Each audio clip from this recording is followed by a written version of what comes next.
Kenyina ena mede eba beso mo se showdown jumedi e Kumasi online TV, Thick TV, and our face on the friends of Ken TV. And then they kanya make sure so be subscribe to channels na mama watch a video we ama onu ebe onu so share e de ama obi foforo na afi comment section na sana dwenche bia da obi ano wo do adwenche afa honom na afi then they kanya so share no so se jumedi de e Mondays ekosi Fridays 2 p.m. na mabetna mekunwa kasie mu na meden sama hodo na aba beso mo mbre ko nanim no sama hodo aba won krata ne mu na ade nyina ATP de baba beso me so e na communicators so baba betna se na afi ya twetwe enkomo e de afa sama hodo a e koso wo ye man mu na mo so adane de nyina mo gibre e hwe Kumasi online TV Thick TV na afi Friends of Ken TV dwede de aya na menyi mo ba konfa hya mo nsa comment section na se e ye mo amode embre be mu nso mebie phone lines ne so e de atum na obi bia de tumi afre aba dwumedie ne so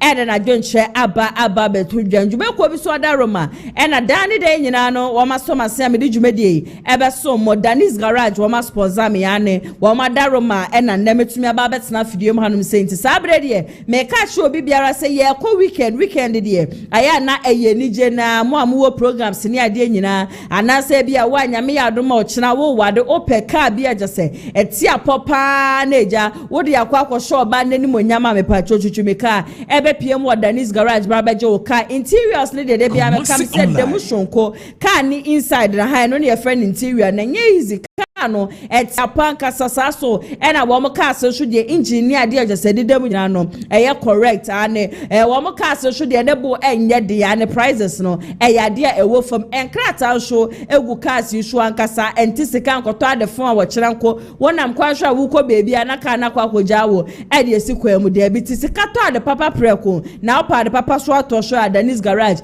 e wo honom e de ma wo me kya kwan ye yira kwan kra wo mo Kumasi asokwa wo mo ni TI Amas ena edi inhwenim wo mu showroom no wo ma bie di ato ho no menye se okite skanko a ena obetimi aba bebo awrem wo pe ka atode a oba obetimi aba behwehwe cars na wo honom ne ade nyina na de wo pe no wetumi a select TI Amas opposite ho no ma Kumasi asokwa ho no ma ena wo mu 0550623377 obetumi afre wo mu sa so na police ban force asomase ande no me di shoulder jumedie no elso mo so se menka nche o se weekend ni die o kwa make sure say wo bag no benya police ban ba kumienu bi na ode atomo kwa na akoprapra ko ye clean ni ade nyina mo so mo be from mountains mo be ko jog mo be ko gym ni ade no wo ba na wa bra ohu wo ma ye the police ban mi esra wo kama be bia je se hono mitutu se je ma wo ko ba ye se wo nan na ye wo ya se wo nsa ye wo ya se wo kotoje se ye osisi ya ma me no so mo be ko ye ni ade nyina no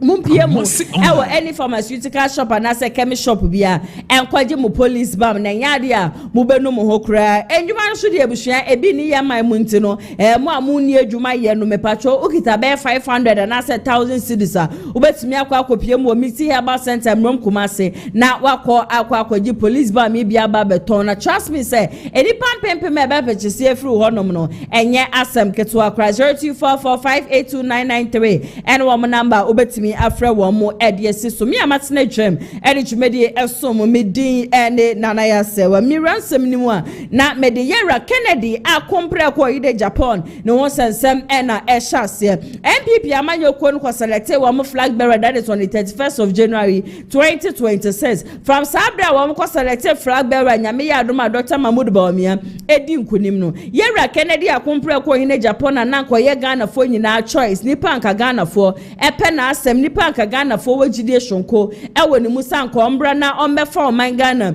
enfri nkwashomo emfa kanea shonko enfato Ghana fo nyina so delegates wo mo the new patriotic party the kokromoti no eto aba editia no from sada na akompre ko ine Japan ba bonte be consider defeat that is on the 31st of January 2026 yera akompre ko anka bibia biom kosi eye July mu hono ma na twede amponyankopon edi afe ba ko aka ne mfie ho that was the time so na the new patriotic party wo mo se NDC amanyoko ba ye chese project ni bi wo hono ma NPP ebra na wo mo abema no wo mo ye no NDC ba ye wo meja sa project ni nyina no e ma na kan rem na chese Afenyo military hospital na eka one of the projects no ho and am no shunti na you free ye be PM Asante Mantemu one eye you can say health committee in parliament wa more NPP amanyoko ne side ne bepie mu asante mante mu a wo mko pie mu e wa fale military hospital a wo mko ye dede ni ade chasansam ne de na ye bubruja de no na akompre kon hene Japan nyame de afeba ko aka ne fie ho na o distribute incubators ne ade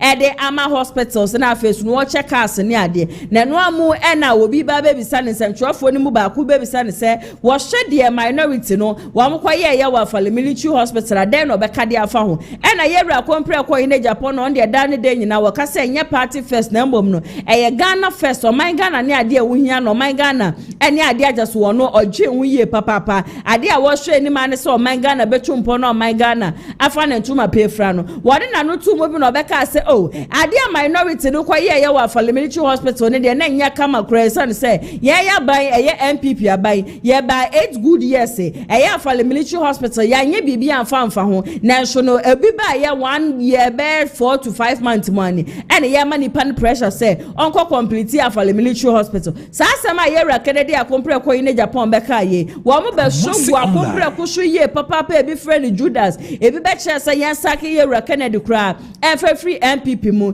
na ne case no so kra de kopie mo disciplinary committee ya disciplinary committee e share say 2 weeks time wo mo e the report na ebeba from that 2 weeks wo mo share ya the besi enne eye 21st of August 2026 eye 2 weeks just MP before ka some the reports beba so me pam Kennedy wo me suspend no wo me ye ne den no ye nten ho hwe na nipa bebre na no mo fra akompre ko say akompre ko eye Judas ne ade from nowhere and ye sure ye wo the base movement de ba bonten so say MPP amanyoko ne ye mema no wo mo juo mo hudi no mo hwe na party ne betumi afa ne ntuma pay fra we da Kennedy akompre ko hine Japan they should sack him but up to date say they haven't been able to sack Kennedy akompre ko hine Japan na bra na Kennedy na ma na wo ye ne campaign the videos be old videos ashasi ajase circulate wo Abefonten tafidie so de bia we kase show down jumede de asem no de si na nya no kran kwa de na ya se wo metwa atwa chene enkrofo ashasi a wo mo de Kennedy akompre ko ni video circulate sese ade de Kennedy ani abriye papa ajase wo pa MP before chaw opa Ghana for chaw opa police station executives no coordinators no one omkeka wi na chaw se boni bia da ono akompre ko ine Japan di ye bia no mo emfa ne bone emfa nche na wo munja bibie mu manenka basabre me kama Ghana fo nyina ate ase se from the very day yera Kennedy akompre ko ine Japan ba bontia obeka che the new patriotic party say wo mo na up to 2027 June July expose ne sama hodo de be ba bonten no enya asam keto from there na be sinde yera Kennedy akompre ko ine Japan nkasae Kennedy njira platform bia so nkasa fa ma MPP for Kennedy nkanche wo bia so obi afa ne bone nche no video bia da just ne ubehu efa ye Kennedy akompre ko hine Japan wa circulate bia no eye old video ane ebra na wo pese Ghana for na se delegate e de kokromote ne twa mama na obe flag bearer no ena na wo ka so on de obesre ye papa police station executives ja party ne ba be mu 8 good years ne party ne de eja wo mu obi ane buefu bia obi afo obi abo ne nche no 2024 election so no ye Kennedy akompre ko hine Japan ka se bia ka se bi anko ye bia not from no akasa side impono waka bibia anya amanfo da amanfo njane nyina mu manenka it is not a current video and a Kennedy akompre ko in Japan from the base movement camp wo mo de ato Ghana for nyina nim say akompre ko is no longer a member of the new patriotic party na no ada wono akasa de nua be ma rafe Japan wono so ba bonte be ka che Ghana for say Kennedy akompre ko de onka MPP ho onye MPP ni wache ne ho de free MPP mu enam ne ma bone ya just MPP amanyoko wo mu didi ni ntine Kennedy nka ho nti baby a obenam bia da obete say yes you Kennedy pa MP before cho say one fan ne bone emfanchon Kennedy akompre ko in Japan doesn't need MPP yen Ghana for any Ghana for de bia wo mu the base movement and a wo say wo mu hia Kennedy akompre ko in Japan onjira baby a empa wo bibia da cho so bibia da emfa ne bone emfanchen na let's think of it say bone be no akompre ko in Japan wo de MP before ba be pa cho say ye ka no krempo anka MP before bom na aye ne bone MPP fo and during the primaries sika wetua sacrifices a why de ama party the niama why de ama wo nyina woman to me anana sia wo mu be friend di e de 10 cents of year Kennedy akompre ko in Agyapong kra e de ba bonten but during the campaign no be so ma police station executives neti asese 8 years aye ba be mu from 2016 na be 2024 ya nhwemu ye ya nyam ade ye didi jamoni ade mo ana mo pay appointment ni ade nyina mo nya ye sole mo fancha ye eno na akompre ko in Agyapong e pa ho cho na video bi esekure ye se e na Kennedy ye hyehye na Kennedy ye huhu sisi ade odi emirika e pa MP before cho Kennedy pa MP before cho so mo be den e busi ayentie Kennedy ne nsem ne mfemra sisi e achopa na mbemam se onto bibia mu ayen hihye party and yaminim ne se party no from constituency level to year primaries kasabi NPP Music online ama ayodie ibre aba enunti na mkina ha me during the campaign semi asatia obiara acho I apologize sincerely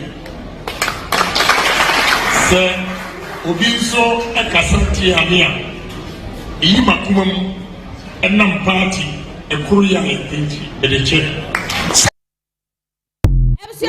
video no enu nie where time and person delegate de kokromoti no eto aba ema no ena na wo ka kire police station executives ne delegate a okohia wo mu se MPP wa abem no mu ye bibi na enye 2024 election no kura ka bibi ema ni tia wo bia fanche na wo mu hwe kwaya wo mu befa so a wo mu ebe rebuild the new patriotic party and na me no mienu nyina di one dance se MPP amanyoko ne nya akono ye wo mpanifo bia na wo mu kura no wo sacrifice so much support ye MPP amanyoko na hwende ode baba akone Mr. Jojo Tiboso na anu ada oba monte betu ne nu nto beka se sanka MPP amanyoko ni yesu ankono Mr. Jojo Tiboso kwade akanya de obanu minsho de beada enu ada me betena fidiem hanum se so amedi show na dwumede e show mu no eye ebo backman no show ede na no atumu bi eka ne ma boni agese MPP amanyoko ede di onu ebo backman na agese nko bi a wa bre ni moje mu support MPP ne papa wu yem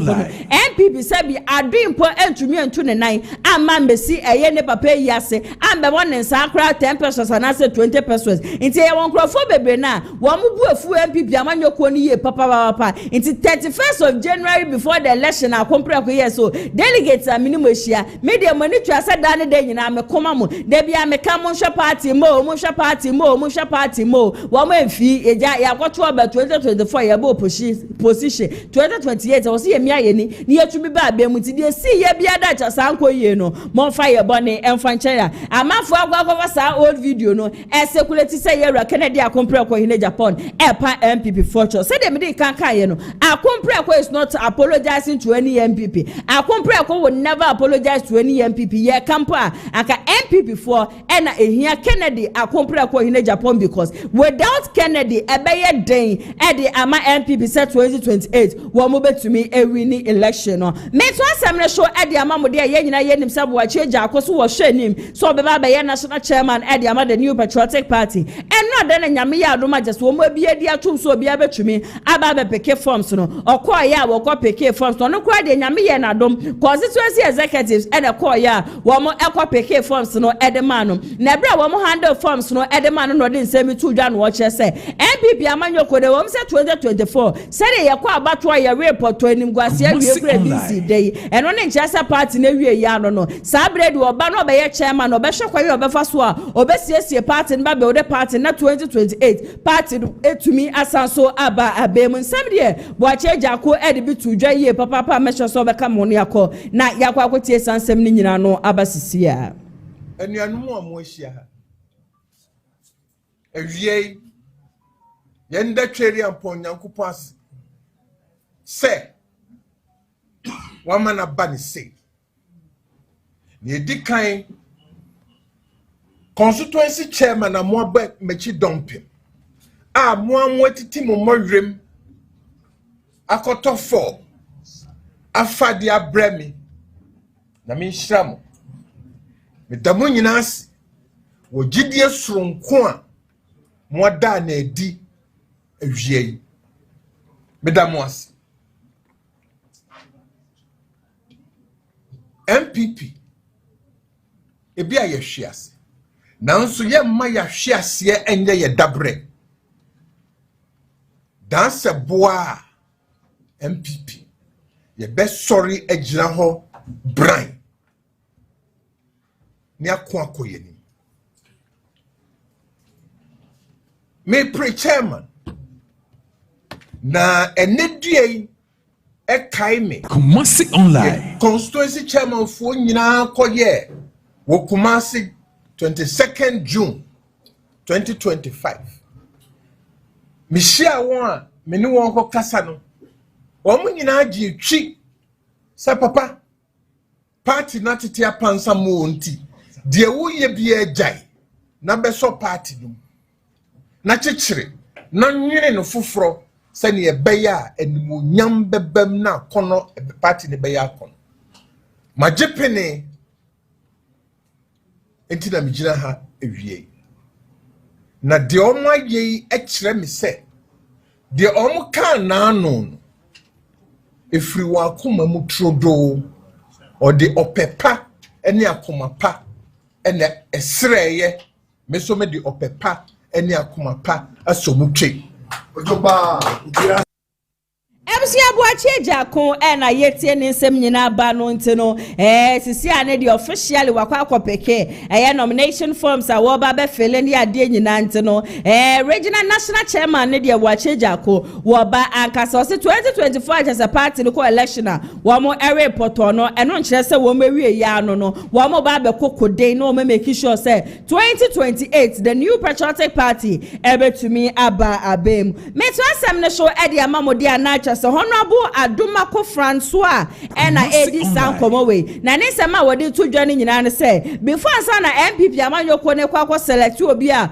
omo beba beye wo mo regional executives no na yetete nsem bi e wa ba Fontaine fidie no show say Bawumia so ntumi ni we nye adwuma Bawumia so ntumi ni we nye adwuma Bawumia so no de wo ne nkrofo Ayew Afriyie kra be ke bi say ye nkofa wo bi a jese ye twa ne moja ye twa ne body ya Dr. Mahmoud Bawumia ne moja beba ne ade according to honorable Adumako Francois was sansam adane de nyina no eya na nkrofo bi kana no ka ho bi e na jese atete party na ama party no aba bedru say no ne de ade a wo hwehwe anima ne say Dr. Mahmoud Bawumia ebeba be ya mampeni 2028 sansam na ya na Ayew Afriyie ene nkrofo bi aka etaka say Bawumia so ntumi ni we nye adwuma Bawumia so ntumi ni we nye adwuma no ono na penso de nya de ba be ye adwuma ane wantena ho e mo bi me create confusion e wo asante mantem hanum say mfa ma wo mu ensi da sa 47 no obe make sure say NPP MPs benya 47 seats just wa Santa region hanum say nyina NPP betumi claiming the NDC for agene the independent candidate agene ade nyina no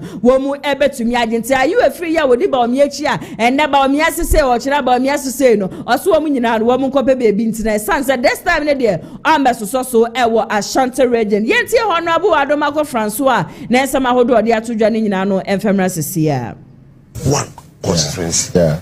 What you can say? Me organize no. Ubia ne the support no. Or me organize some I didn't impose it anybody who was support to Ken, who was support to Brian, who was support to we are penny. What I say? Say the beya ubia bit makamu nyina. Because Francois, you see one ardent supporter of Bawumia. Yeah. I want Ashanti and I want to the shop. In enemy Dr. Ayew Afriyie. If you just say if you just say MP no. Yeah. Moving the election or show on the Facebook and you see these are very important stuff because we follow now. Or say, and I'm reading it for you. Ashanti remains DMB at the constituencies. Roughly. Ashanti moving the way no. Or say Ashanti remains DMB at the constituencies. Let's respect their choices. It's not hate. Take it or leave it. DMB is the deal. Yeah. If DMB remains DMB, Ashanti remains DMB at the constituency level. There's a regional level there. More man supporting DMB, no. More than more regional level. But DMB there, or that's all constituencies anymore. How do you interpret this? I see. There's only cocaine. I'm supporting DMB. That is the allegation. Okay. That's what baby. Me, I always say, former President Yekufo says something. I say, when your party is in power and you are a security man, you are far better than when your party is in opposition. That's true. And you are the general secretary. That's true. Well, upon all what they said about me, upon all what they said, upon all what the allegations that was made against me, upon all what people were sponsored, me content. I mean, if you could share, your friend is saying me home contesting all the support. Still, the party people say when they make my year Jumalo. Okay. What did I say? I'm to buy a day. Semi the regional secretary. At the point in time, he said Coca was not NPP. You heard that? Oh, yes, so NDC. I heard of that. But Coca won. Just to a baby. Best party for Ninase. Me, I want to use what the former president said. Why would I take a position when I just want us? I don't support our flag bearer. I see. I want our flag bearer to be the president. I will work my heart out. Look, the people have that confidence in me. Whatever I used to do when I was a regional organizer, I'm going to do it 2 or 3 times. But this was it's pregnant. Ashanti remains the other countries. I'm going to executive. I mean, that's a very coming from Ayew Afriyie. But say, I don't want to even bother and look at. I want to see how best. When we meet the people, do we ask them who do you belong? Okay. No, I'm asking you. We've met. I've told you. We've met Kukufu, isn't it? Yeah. We've met the original council of elders, right?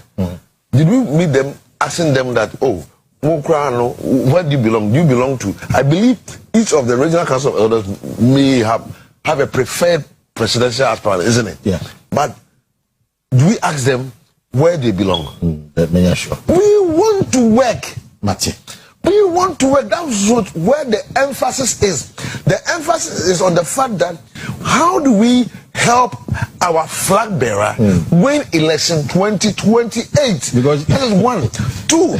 How do we for Adomako Francois and Ayetien and Semina Bana? Watch us as I mean to many way, mammy to many way, man, do no the Yadia Baba Yejuma. Ewan so sabre Yakwa Twabane, we cook a cramoka say, oh yeah, NDC new crown and Yamia don't cook a win or no sono, a yadia were to me Eddie and Kunim Sabre dear. One thing will be a case, Wadia Wamushe Niman say, Dr. Mahmoud Bawumia, ever bad not Wababa, the next president of this country. Met one samne so Eddie Amamodi and Yentin Fenra Afenyo Markins and Akache. Yakopia mo honoma, Yenina Yenim, a Chief Justice Bafu Bonnie, and our face to the Chief Justice Arabatokonu, your former Chief Justice once and some idea. Ebeye Buruja was social media issue, Tokonu de Okopiemu, a worko was quarter, just a sona, Okodi in Cho Hon, Okopiemu Supreme Court, a honum Shokodi in Cho, our honum near Denano. And Afenyo Markins in Meki, a yes serious allegation. Be published and yasam ketwakra. According to Afenyo Markets, was here na Chief Justice Bafu Bonnie, who pen Crawford just a woman share chia, woman who Chief Justice Arabatokonu chia, and my ye no every honoma one day will come again for United as a idea Bafu Bonnie Eka Hubi, and nothing I'm maybe a chum one press conference. No, woman the 2 Ghana for you name so. In short, a year about 2028 NPP Amanyo Kono, et me ba bemun quadia, a idea just a Chief Justice Arabatokonu, your former Chief Justice, woman make it so ambassador the number biom, no baba yen Juma Baba trying Juma shook nabiano, etumia koshoka kama. Nasai ye ni free one on near the India, or no back say a political oriented and Crawfobia just had a pair befia woman pen woman war near dear, epia pushy ya, Ayapam mamino every one mom don't come on to mud dentist 2028 to 2032 or 2038 and a MPP Amanyo Baby Mama Meno, one message the naba na wababe to one Jumasu Yankwe, na yente Afenyo Markets, minority leader, Nesem non feminist here. Oh, please. We all know that. How? There was a grand conspiracy. Yeah, but are you saying that he was part of the conspiracy? Oh, yes. I say so. I've not missed words on that. My Lord Bafubone was part of the grand conspiracy against his predecessor, Gertrude Arabe Sabatokonu. It was a grand conspiracy. Because he wants to be the I am justice. saying, obviously. Why? Obviously. Why? Why should I deny that? He knows, I know, the Supreme Court judges are, we know, who conspired against their colleague. But one day, the true story will be told. So, your crowd demonstration the last time, I said it there, say NPP, Bawumia. I don't see why that woman will not be reinstated. She has to be reinstated. This injustice against her, one, the report that even recommended her dismissal. Okay? That report, when 3 petitioners, they finished 1 petitioner, and there was why a report. My Lord Puaman, who was the chair of that committee, maybe send one question, my Lord, if they did that to you, how would you feel? 3 petitioners. Kumasi Online. You finished the hearing of 1 petition. The other 2 were pending. Yet you completed your report and recommended the dismissal of Justice Arabe Sabatokonu as a Chief Justice. Today, as my Lord Bafubone is exiting, I am aware you are also lobbying to become the next Chief Justice. How would you feel if somebody did this to you? You see, this country, we are so unfair to one another that or you're bizarre, we are comfortable. But Oboduhiana, Supreme Court judges, Pinara were unfair to their colleague Tokonu. Now, you talked about reinstatement. I'm sure you know about the Constitutional Review Committee. The 10 hours, a Chief Justice, 10 years. Please. Afenyo Marcus, that is the minority leader. And I yet in seminar about Wuti and Sama Hudra Wadi Etu Jana. Watch us say a idea as a Chief Justice Arabatokonu, you know, every 1 million. Bafu Bonnie, Eka who be Bafu Bonnie, Eshe charges for who are near Dina, Agyapong, and by Namia don't know what the mobile Bema, Mamma Nova Sanso, Edna Bana Mameno, Abba Betwani, Jumanina so. Metwa Samna so Ede Amamodia, not just a Yentin Ra and this Yamanyo. Yeti ra hono ma eja edale hono mo agese busuanya asem keto eja edale wo hono enye easy eba no gold board once ansem ni ade na no ada na minority no na afa NPP for eba bonte be ye press conference say Sammy Gyamfi a wono eye penny agese oda gold board ano no we making a loss of 22 billion Ghana cedis and ne dey am no mo ka say now what they call US dollars mu so dia eye 1.7 billion US dollars na just enye sika ketwa na wo mo ba bonte a wo mo be make sa press conference no e na Sammy Gyamfi so ti sim na Sammy Gyamfi si gold board the party wo kama Ghana fo nyina ti ase so wo mo make any loss so wo bia wo be gira be bia ka say gold board they make loss bia bo san say gold board mbom e na di sika twitwi di akasa aba be ka wo man Ghana ye sika ho na gold board de fitibra wo mo ba ye no nyame ya dom wo mo akasa to me refine wo mo gold ni ade akura e wo man mu na sanse ma wo be ka ye ni ade nyina no akwa ye twema mentwi between Afenyo Marcus and Afenyo no eye Sammy Gyamfi na Sammy Gyamfi ba bonti obe make sa asem na na ye kan say Afenyo Marcus minority leader was also ba biom no san be ka say and someone who draw say Sammy Gyamfi ba bonti obe ka ye nyina no eye ntrankasa eye ade say gold board am my Ghana ya shri sika 22 billion Ghana cedis sa sika no e was say Sammy Gyamfi to me ba bonti na obe make account for na no na Sammy Gyamfi said the backlash ni si fe ko and then ne china na je say we ya ba bonti no obeka say no we ya ba bonti no obeka say no we so ba so ne fa ne ade and was this time ne dey me address eya press na kasa na ebra wo address press no ka che ye nyina say Afenyo Marcus dey wo po obi just wo ye bitter ye papa Afenyo Marcus eye bitter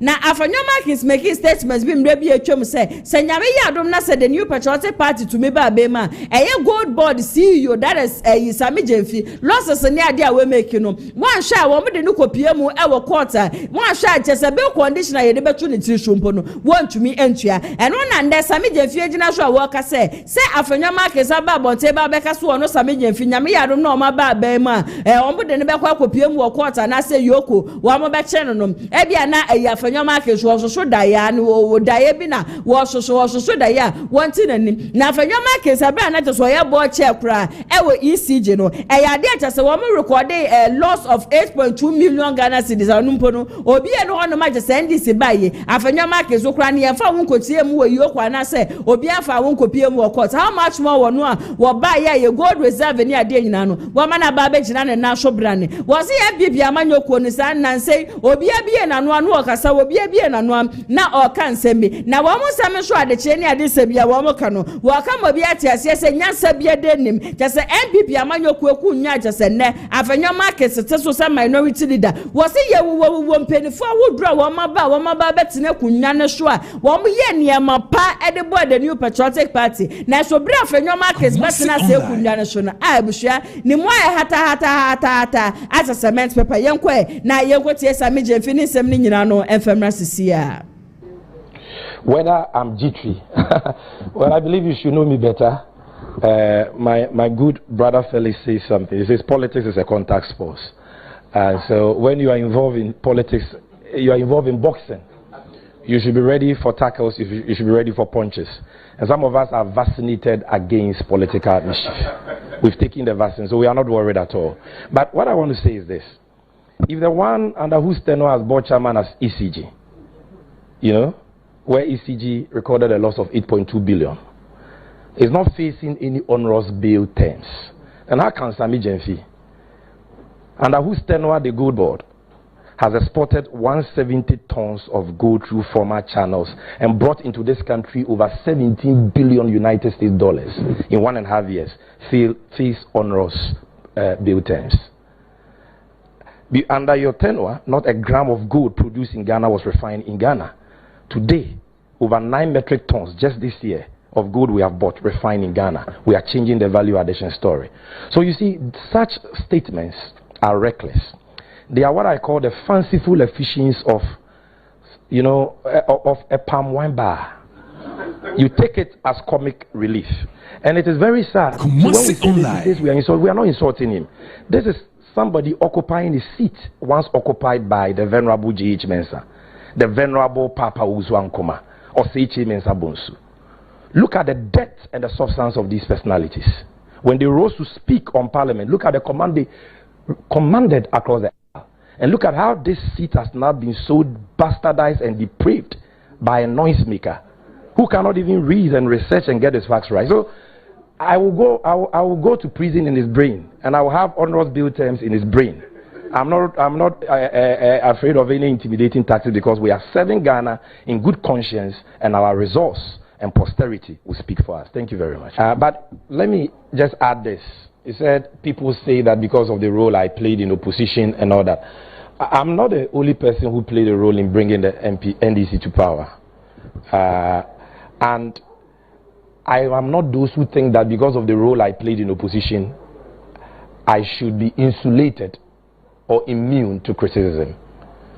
Public officers must uphold the principles of probity and accountability. That is the underlying principle of the 1992 Constitution and a very key tenet of value of the National Democratic Congress that I belong to.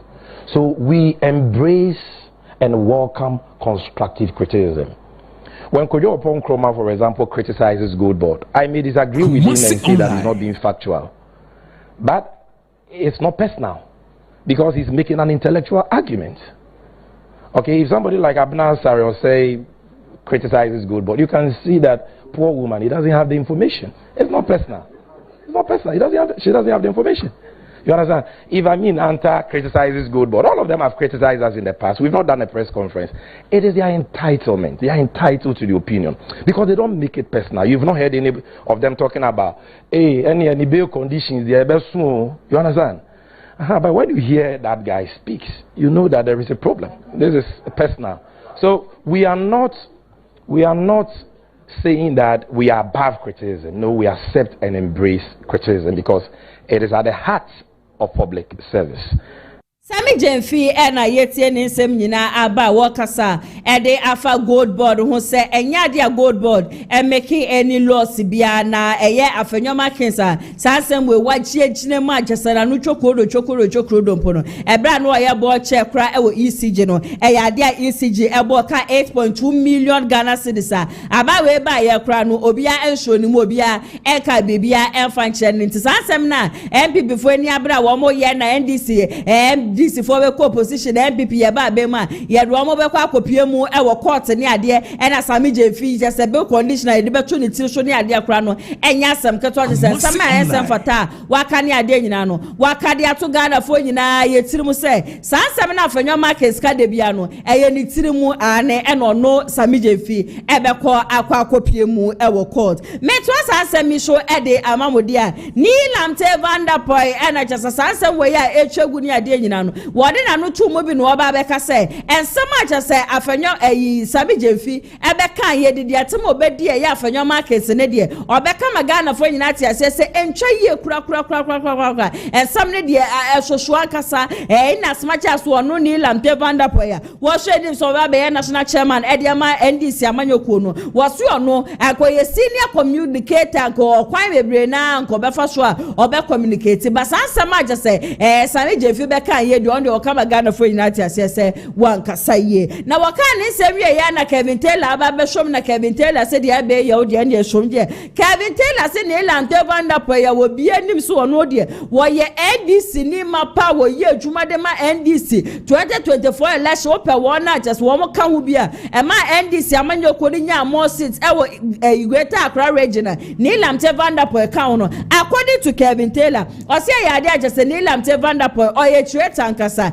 ade a wo hwe ni ma se de bia ni sebi perform fan chama beleki amafo asa na amafo agina tum before agina tum na NDC for agina tum na the best movement for so agina tum no nti ena ni lam de vanderpoy ni abra wa ba wonti a wo ba be ka se abayi nsama hodo a Sammy Gyamfi be kan ye de fa Afenyo market no na enye kama no wo se ni lam de vanderpoy de o kama obi ati ase se obi ti se Afenyo market sande ni abra just wo defend no Afenyo market do ye nipa boni ni ankasa oye wudi ni ankasa Afenyo market betumi a blackmail ma wan hwe ye ya betumi duti ahwede man ye sama Kevin Taylor wa kam no bisua enya asam keto yenkwa na yenko tesa asem we nyina no enfemra sisia Lante Vanderpoy, who wants to be the national chairman of the NDC, he's a traitor. He does not qualify for that position. He is trying to please everybody, lick everybody's ass. That does not work. You can't come and sit on TV and say Sammy Gyamfi did not communicate well. Now Sammy Gyamfi, Jimmy, did he just get out to come and respond to a minority leader who came to accuse him of things without evidence? Using the mechanisms available to him, he would have acted in a much more responsible manner, and the response from the other side will have been different. Okay. But when you speak like just an ordinary person making those effusions, then you are also asking somebody to give you the same measure. But you agree the words were harsh. Well, yes, I totally agree, and I wouldn't want anyone to use that on a platform like that. Okay. I wouldn't. By my communication background, I wouldn't want the person, because you are not speaking to only that person. You are speaking to many other people. So that one, I will sit here and apologize on behalf of Sammy Gyamfi, even if he has not done that. I will do that because it's my boy. It takes me as a senior person, just as you do, and I will say he's not a communicator. He's not a communications expert like me. He hasn't done communication. I have done communication, and I know that by register, when you're talking, you are not talking to one person. You are talking to general number of people. So look at that distance. So fine, this is a different thing. Is Sammy Gyamfi stupid to just come and speak and question or answer a minority leader who is being reckless and not thinking about his position? And you sit on radio and you casually, ignorantly say the way you are an experienced communicator. You don't know communication. You know nothing about communication. You are trying to lick everybody's ass because you think that to pave the way for you to become national chairman. Nobody's going to give chance to people who cannot even stand for their people. You think these foolish NPP people, they will get up and come through Afenyo Market under the bus? And the fact of the case is, Afenyo Market did not make a case with any evidence. Afenyo Market came attacking Sammy Gyamfi. So your job was to question Afenyo Market's motive. as somebody who is an elder in the party, who wants to be a chairman of the party, you are supposed to question his motive and why he used some certain words against a young man who is working. You don't go sit on TV sheepishly and then make it look like your son is Sammy Gyamfi, so Afenyo is right. Sammy Gyamfi is human. He has the credibility to protect. Sammy Gyamfi also has feelings. So if Afenyo is a fool and is showing that foolishness, Sammy Gyamfi has every right. Because Afenyo is not dog shit. Sammy Gyamfi is human too. So you cannot just sit on TV and make it look like Sammy Gyamfi had a mistake. He hasn't. And at the end of the day, you could not even make any statement proving that Sammy Gyamfi has done this or not. The issue we are talking about here is Afenyo came on TV, had a press conference to single out Sammy Gyamfi. He ignored Bank of Ghana, and the question is why? The question is, why did Afenyo single out only Sammy Gyamfi, but cut out Bank of Ghana? That is who are the financiers. The Bank of Ghana that gave Gold Board money. Why didn't he attack the Bank of Ghana governor? Why wasn't he on the Bank of Ghana to prove to us that the money they gave to Gold Board, they actually made losses? But you have skipped Bank of Ghana. Comfortably, you are attacking Sammy Gyamfi because of what you tried to do, as Sammy Gyamfi never allowed. So when Sammy Gyamfi says Afenyo is an extortionist, he's a blackmailer, he is somebody nobody can trust. Whatever he's doing because of his own parochial interest. He doesn't fucking care about anybody. And that is what he has done in his political life. At a point in her life, Afenyo connived, and these are in the print. He connived with some people to basically overturn a judgment. That is who Afenyo is. Mini mukrano, Afenyo kofa obi yire. Emma assembly kopie court ma Afenyo Efredi pano threaten no me bo audio wa ha. Afenyo ye kromfo. He's a thief. This guy sent his subordinate to go to the gentleman's kids' school to go and abduct them. That is how vile, how pitiful and dangerous that guy walking on the streets of Ghana as a politician is. He is a deadly political snitch. He's greedy and he thinks he can be screaming, making noise to cover up his corrupt acts. And that is what we need to separate from this criminal calling himself a politician in Ghana. And if we are not able to call these people out, be straightforward with them, these people will continue consistently be undermining our democracy, stealing from us indirectly, cutting deals in parliament, and later coming to tell us some politicians are criminals and that with them they are perfect. Afenyo is a blackmailer per Sammy Gyamfi, is an extortionist per Sammy Gyamfi, and there's a reason why Sammy Gyamfi can't say. The statement from Afenyo called for that response from Sammy Gyamfi, because you, Okovandapoy, who wants to be a national chairman, if Afenyo goes out there to malign you, deliberately extort, blackmail you, I don't think he will sit there and foolishly make it look like a simple matter. No. And no political party will trust such a person who cannot sit and analyze issues and make sure, say, the right things are done. Because at the end of the day, it was the response of Afenyo isolating a Bank of Ghana and trying to cycle only him, attacking him and threatening him. And if you, Okovandapoy, you say you are a communicator who really understands communication, you wouldn't have made that careless statement. Yeah. And a party like the NDC, they don't need traitors and people who try to lick everybody's eyes as to look good in the public eye. No. So we need to understand where we are. Okovandapoy, you need to understand where you are. You want to lead a party that is principled. And the fact of the case is Sammy Gyamfi crazy to just walk out and go make a statement like that? It is because of what he knows. It's because of what Afenyo is deliberately doing. Into you, as a traitor like that, sit on TV and say you wouldn't, Sammy Gyamfi needs to apologize. He doesn't have to. Are you serious as a man who wants to lead a party like the NDC? No. So revise your books. To me, I will never urge anybody to make you the national chairman of the NDC. Never. Why? Ebusia for Nilamte Vandapoy Nensama wako kanye the first Sammy Gyamfi Nensama wono so de betuja di atema ebi kase obereni ewo Afenyo markets ho a eja ono so de na no betu mu bi na nda no Kevin Taylor ka che Ghana fo nyina se Nilamte Vandapoy de ade a chese oye traitor ankasa ani obeso obi ape na asem NPP for pen na asem NDC for pen na asem afide position kura wo hwe nim so obenya national chairman ede ama NDC amanyoko no ne Kevin Taylor wonu an SS wo ye NPP ni no ene de wonu atu nanum tuo aka se enya de a chese ni lamte vanda pa obetumi aba be ye national chairman ede ama NDC amanyoko ni de be da na saso ena Afenyo Makensen so de Kevin Taylor HS wo ye wudini oye nipa bonini oye blackmail ene nsama hodro chese susu sinkure waka ni nyina no ede egu Afenyo Makes enimase na se de ni lamte vanda pa share se de backlash no eba ne so no ena sabre ya mena mo kase we release letter tete ede aba bonti ajasa pacho wa no oden ena wode Ema Sammy Gyamfi ena Afenyo no NDC amanyoko ni nyina mesha se mo de letter no ebeto so ede amame we a clarification and unreserved apology to Sammy Gyamfi and the NDC. I wish to sincerely apologize for my comment during my presentation on City TV this morning. Having had the opportunity to listen carefully to myself and reflect on the discussion, I acknowledge that I did not communicate my intended position in the manner I should have. I take full responsibility for that. Let me state clearly and without ambiguity that it was never my intention to undermine or condemn our comrade Sammy Gyamfi or to turn support to the attacks being directed at him and the Gold Board by the opposition. My record, my convictions, and my commitment to the NDC would never permit me to knowingly strengthen the hands of our political opponents against one of our own.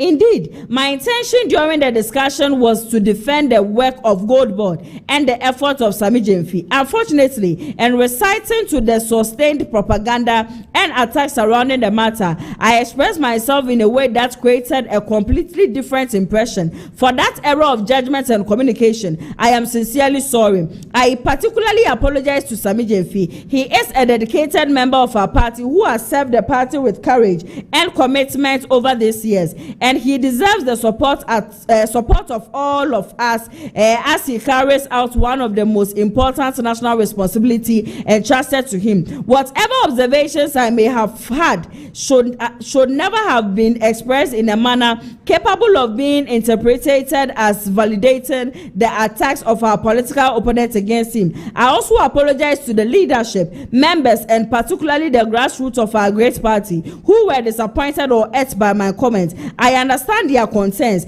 at a time when our comrades and the institutions they led are subjected to politically motivated attacks. Members rightly expect those of us who have been entrusted with leadership and those aspiring to greater responsibility within the party to demonstrate solidarity, sound judgment, and loyalty to our collective cause. I have spent a significant part of my political life standing and fighting for the NDC, including through extremely difficult personnel and political circumstances. My commitment to this party and its people remains absolute. The NDC is my political home, and my loyalty and commitment to its cause remain unwavering. Ni lamte vanda poi na chese apologia anwa diankasa ena sabre wode ama Sammy Gyamfi grassroots no eye NPP mpenifo ne ade nyina o say ade abako a wono onye da en say obe make sure say obi a wo ye NDC ni obe throw under the bar say obe jan mu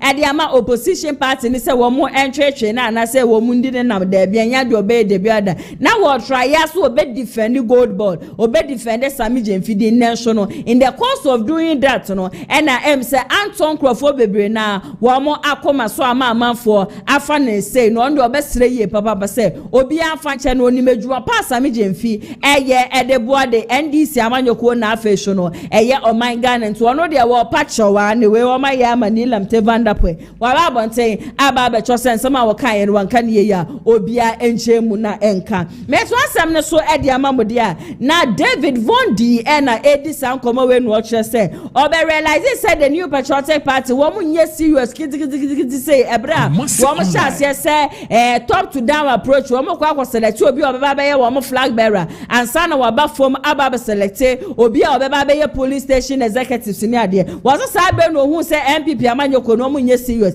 esa say political party be no hono ma wo ye serious a ya ade ajo so be kwa select flag bearer and sana weti aba from ababa selecte obi a obeba ababa ye police station executives any ade wo show no there wo honom say political consultant de ma MP before say MP before obi obetu wo mo fo NPP pe obi obekye wo mo kwan ni ade ade wo no there o make making himself available at the amo bibia woman friend or baba no baba church woman baba tenetre woman kwanya woman first woman CSA party in the sense 2024 election I acquire said the NPP amanyoku no esifare potono one person woman CSA party na nya kwan way and I was woman first woman CSA party yet David Vondi nesa mahodo ade atudwa ni nyina no emra sisia. Look, that NPP for you or my dream say, or more the old executive, no, yeah, Ekoyi presidential candidate, and son of my baby build or more party, no, and I mean, whom a very big, confused political party that have been degraded to almost nothing. NPP, with the greatest of respect. Party will lose election at this time. And I had offered this opportunity to them many times. But they never took advantage of it.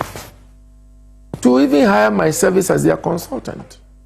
NPP in foul as consultant. As their political consultant. Political consultant. Yeah, but threatening. And the first strategy I can be adopting is say, okay, sit down quietly and shut up. When him the entire head is listen. I was Nadia now ye. Maybe I'll do a seminar. Dear now ye, dear now ye. Me pass out. Maybe I'll do a seminar. Maybe test you. See me, consultant. And you will learn from it. This is free. I won't take any money. Okay. So the first approach would have been sit down quietly and shut up. And shut up. It's a strategy. That would be the first strategy for about 2 years. 2 years. My NPP in camp and this is and you know why? Okay. The loss and the reason that necessitated the entire wamulusu yano asodoto. Okay. Into uba coil back. Ube pray no akwatenase. Okay. No your self introspection. No one should share wumua yi wumua sabre ne yankasa o. Okay. Because when him sebribi ni wutirimu a wo bi hu agese wo kasa. Yeah. No matter how you ding online for 2 years. Unfortunately for them, I don't know who led them to these catastrophic practices that had come to destroy them the more. Straight away, yankoyi flag bearer. Miyakoyi flag bearer and so on. All the executives now, almost expired. And I'm call you all the flag bearer. Okay. And now I'm friend top bottom approach, and that in itself is wrong. It cannot be top bottom approach. And I'll tell you the organogram of political party formation. Listen. You see, I said I could have offered them a nice opportunity. Okay. Strategic plan. Okay. You see, this is what it is. One woman says, yeah. You know, that pyramid. Exactly. Okay. So if you're building top bottom approach, you know, okay. Dear Chirani said, you will take the national chairman, you will elect the national chairman, and his executives at the top. Okay. Then you drop to the regionals level.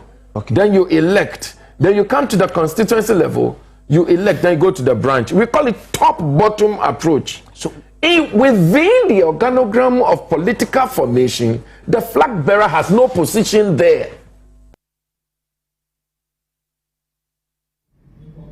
Emsia David Vondi and Ayetie Nsem nyina ba watch say in fact NPP amanyoko we wo munye serious ye kra na bra wo hu zabre no time wo mu decided say wo mu kwa select flag bearer and sana wo mate aba form a select obi a obeye wo mu reyi e say police station executives and ya dey say the new patriotic party yes you so no kwado de no wesu wonom say political consultant onje wo mu sika mo be fa no na on kire wo mu ne administration say womo elake eniema bebre NTP atena se asama hodo aba won krata ne mu no wode ne nyina eba besom ye na poyando so adi nkomo bi ba before ansa ne yebetie poyando asem no ma me ntwa me hu sima enje aboa fon krata on femra sisia.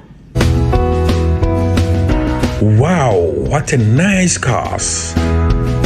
So peka eye niti pa Afenyo Ayew Afriyie so edi abadia. Contact Danny's Garage. Hona benya ka etiapo a eye niti pa ato. Ka efeye eye latest models cars aba. So pe eye Honda CR-V, anase Toyota Tacoma, Toyota Land Cruiser, sparks enketenketen a yɛde huba ne nyina obenya bi ɛwɔ Dennis Garage. Say need to be cry yɛde aba Honda CR-V hybrid engine capacity no 1.5 entry fuel obehu Dennis Garage TI Ahmadiyya opposite one more Frewa Homa True for 0550 623377 ana Dennis Garage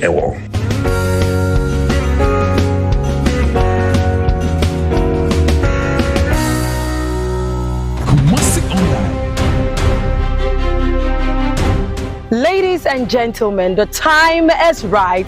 It's time for the Ghana Arts and Entertainment Awards 2026. You know what? It's time to honor the people that matters in this industry. This time is going to be glitz and glamour. All I need you to do is come meet us at the Estes Event Center inside East Legon Underbridge, right around the traffic light. It's going to happen on the 12th of September 2026. It's going to start at 6 p.m. for the red carpet and 8 p.m. for the main night. I cannot wait to see you there. It's time to honor the people that matters in this industry, and Ghana Arts and Entertainment Awards is here for that. Remember, it's going to be a night of amazing talent. I am going to be your host for the night, and I just cannot wait to see you there. Headline sponsor, Time Herbal Mixture. Supporting sponsors, EDEC SM Beaters, Give Us Herbal Mixture, Greenfield Scientific Herbal Clinic, BK3 Agrochemical. Media partners.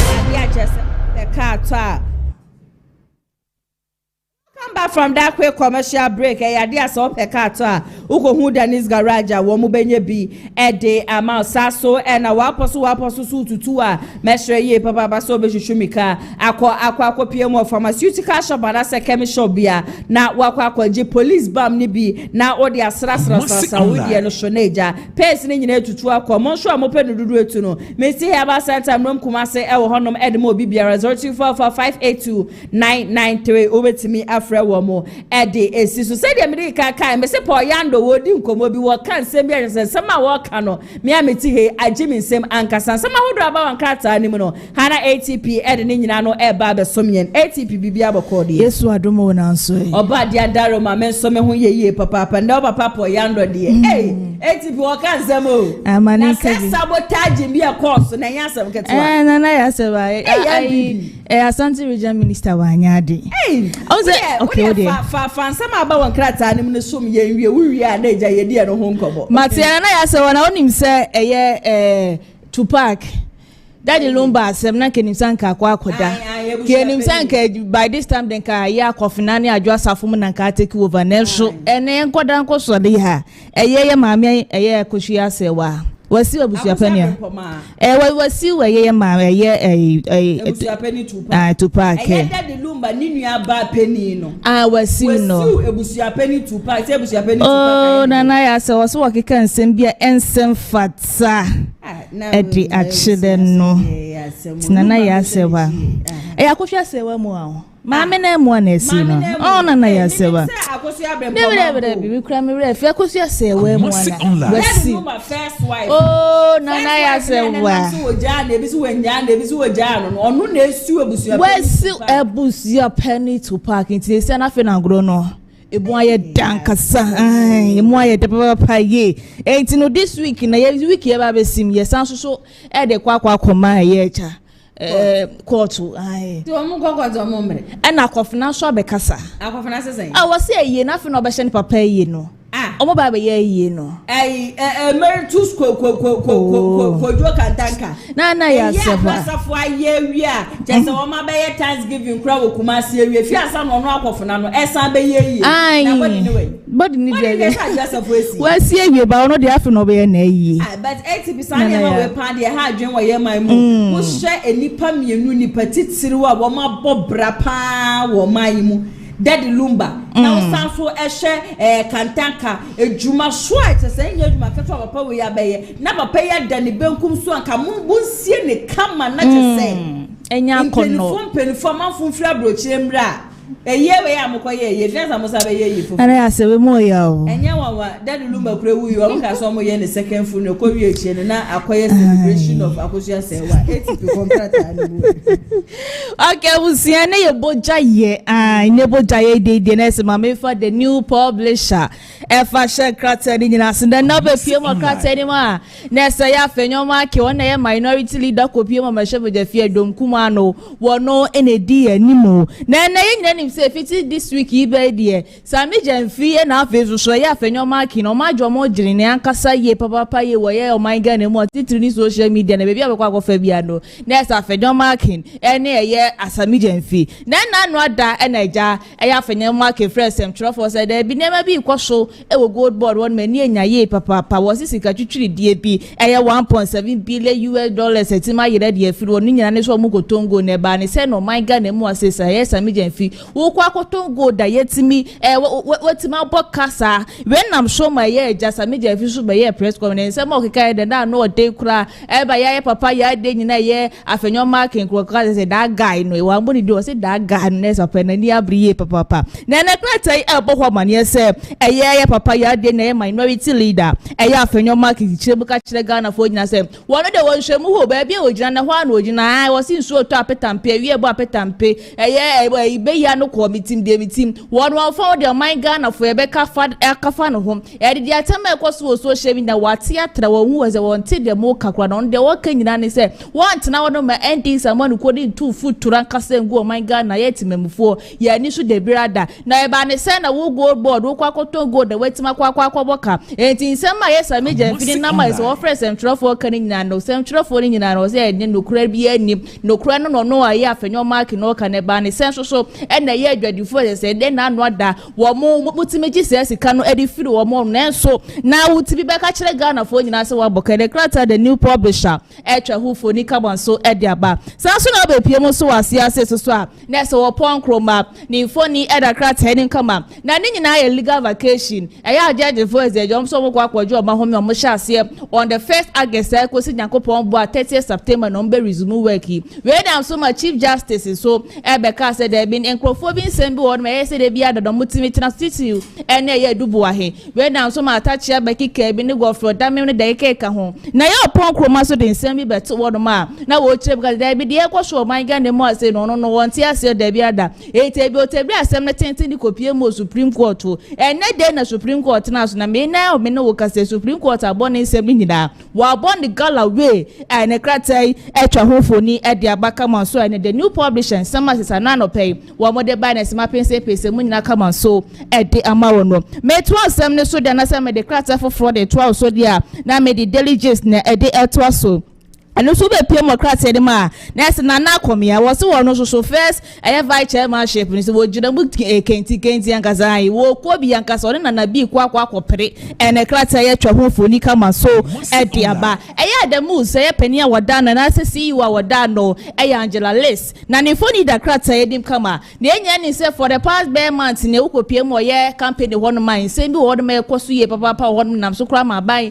etimi ajomolanse se dia furu obonsem na tai ebo ho mane se eye land minister ya Amakofi Bua ete committee bi se ensema ekoso adamu so no mo hwe no mo hwehwe mu ye paye na ye hu de ekọ won so wo ma hwehwe mu awia mo kwohwe ya sa adamu so ti woi se sika twitwiri de so mo de o man Ghana ka na nye fedi agra ene kratai etwa hufo di kama so e de abasan so ena ya Afenyo mark versus ya Sammy Gyamfi mo foni dan mizin to kwanya de to betwa de brada until say 2020 ye benyo mampani foforo wo man Ghana mo se ne kratai eso eka wasamo so ha na bepie mu asiase ya na secretary ebo ho amane se eye di samani ko na bra no mo ba ba mu no wo ka che se 24 hour economy na ba beboa amembu na ewo kroma se na timanya adwuma ye den so sa 24 hour economy market ni de free hin na ba mo man Ghana mo se be bia be ko bia na 24 hour ko market 24 hour market wo mo se mo ka chire Ghana fo nyina se mo ba ba ye 24 hour economy na ba beboa amenyuma ba kroma ma na sa market ne de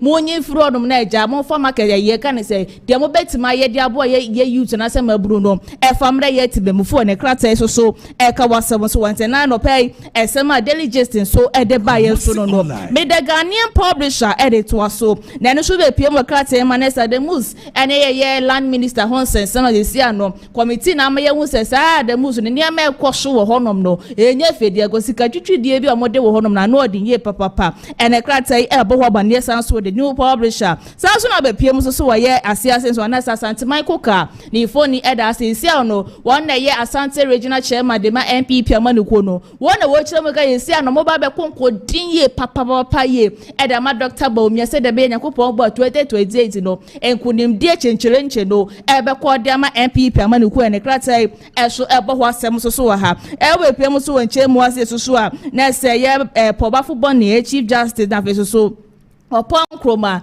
omofoni nyina da ni nyina ye nurse jamu go pie mu e wo court aye upon kroma sema ode ko nyina ya gba atu agudo ene krata the Ghanaian publisher bo ho mane eso e wo ha me the daily analyst e de eto so ene so be pie mu krata ni manese galamse ese yeso se yensase ye man pani she ye boss wo ba be hwe amasa galamse ye kwaso wo man Ghana mu ase ni nyina no eto etimetwa na ene krata e bo ho mane se aye matter so for penny ene wo ka say ona sisi no besre ye man pani JDM ene di samanu ko ni ye papa say the way say galam say simi say sase say yeso okroma say ne de enko besre ye papa say nkeja wo mu do mo na besi for na galam say no eto etimetwa ne krata yi e bo ho mane e wo the daily analyst wonya bia na eja no akenkan nyina bi kama so e de amaye mame to so dia na say ye GJ enro adane so munya 77 years ene no na kopie mo nkramantama na enye fedi agro na ne krata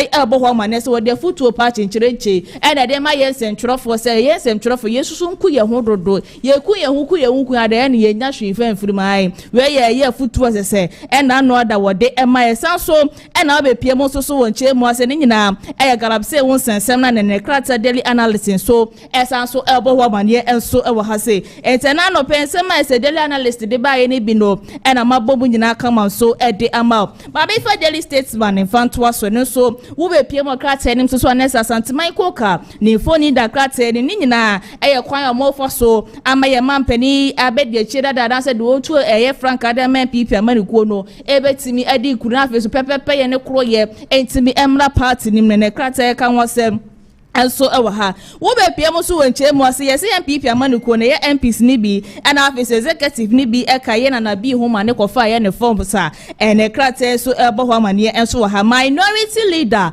ene da hai ene wo kire me ga se ye Sammy Gyamfi ono so onti wo case o pa magana fo nyina shobere ya no te se Ghana map on fancy ni so no onti obi akre mo pa mo nhoro ne se sapo wo no de wo bi e wo gina no e hwa no wo gina nya de oba be sesa na no de rada no wa ba bonta be ka se end of a Ghana for action and another for say want to be a case with crew and krata ye dia ba to was say kamba sa so na be piem so wa ya asiase so anese e galam say won sense ma ye matter the stuff e ka say no my Ghana ye timemufu ye ni abri ye pepante no ye man pani bra bonten wate na be ka bibi e fa e kire ye ma me for Republic Press in fan sorry krata ni na so no so wo be piem e wo krata ni manese bo cheja ko wo no so kwan ya wo sidankopon bo no so ko for national chairman yi wo hwe se keja wo nyankopon bo no otimi di nkunim kwade a NPP amanugo no oba ma na ye klabe shankasa ene krata ye twa humfoni kama ndis amanugo no so eye elections e da o mene mo ba be ko no ma bie atuma fees no so mode ababe to abonten Sammy Gyamfi versus ya to force e kan say Afenyo mark Yakopong bo next week guy say de tie bia do bosa so be trend ye papa ye e bo man Ghana mutima me fa eye Sammy Gyamfi versus ya Afenyo mark ho sem no e fa ensia na ya se wa fa dia ka nyina fa meto so ma ye tifo adane dan nyina no wa moje brete kuma Sunlight TV TV and Afenyo friends of Ken TV Yakopong bo Monday yes asu ebedi enhyiamu ebie na ye boja ye kwa ne senti ya no ahwe ye papa se de be Yakopong bo Monday ye benya hoode mu odin ti se ade bi naja yes asu de wo bia de aba beto aboso na ya sewa hoode ne de wa na hia hoode a ehia menim se usole ye ya wo konya me kan afa won kodu nso ma remfi se ubechia eye chemo ede amame ene ye bompa ye o se chairman mo so fo na ye chairman na mo frɛ no chairman dey Chairman Arizona. ATV, Yamin Town of our Yamin Adwa Monday, where they walk now. ATP, every day, walk on that's a walk on nature, said you made ya the AC Hanum say ya communicators about what mobile betana senaja, ya church como a day afa or my Ghana, Hona Poyando, and a call election and regional election a Poyando din train. I ain't seen the Numka Sebiane, Poyana Baba Tiaba Kasa, watch Remu, Quaya just a Riana Baye, said they now war feeling enough in the video beer, na a trendy and a Niabra phone Tarana Shaw worker say, now will be a year to a banner when Niabra Mubisa Adriana Sabre was so no dear. Now when himself could him dear bet me and Eddie and Nuntino Coke and UST, and what costs our Conti boy, Sidu a mom, Ebegu, a year Jubilee Parky, and all back at home, so I won't message a money idea, and black just a year counts and the idea one up Poyando, was shock quiet just idea for sure won't say a car bano, when we are a Conti for your phone, I won't catch and say, Womu Pedriani, and no any video circulated social, and a year Ashanti Regional Minister, Dr. Frank Amwako Hinswap. After the election, Wabaya now watch Poyando the idea. Poyando the Munche, Mwabaka say, in fact, the Ashanti Regional Minister, one in the end of the year, crack, one champion 3 days, been Pometo on your one chain. Sadana already, and Sadana, Regional Minister, best on social media, no so say, or your calculation. Say, Dr. Frank Amako in the one share year, now one call election be our year Ghana, and no call election be no real. Ono Poyando jumo de bedino no enya sam keto akra yentie ni nyina no enfemra sisia videos be ba out ba kwa mi hu sisia na se onsagu achi awora ho uti si form any ade minim at the time na we hu se abato na enkoye ana obi ade no de hu se democracy no e wo so mu cheche nipa yi se on the day of elections no ubenya enka wo mbefo I say ye ade ne gu ho na say yes say kinka no mu sort out na hwe de ekọ ha ne de ekọ ha ene na di kokrom no etimi epa no eti omo yi gu ho a me we no na ja be fa ho afa ho apie na teze ankoye we bia ho go na police for no so balangad wo ha wa anya fast and pia omo mo bia ma apie na say no go say no beto wa e beto wo within ho no a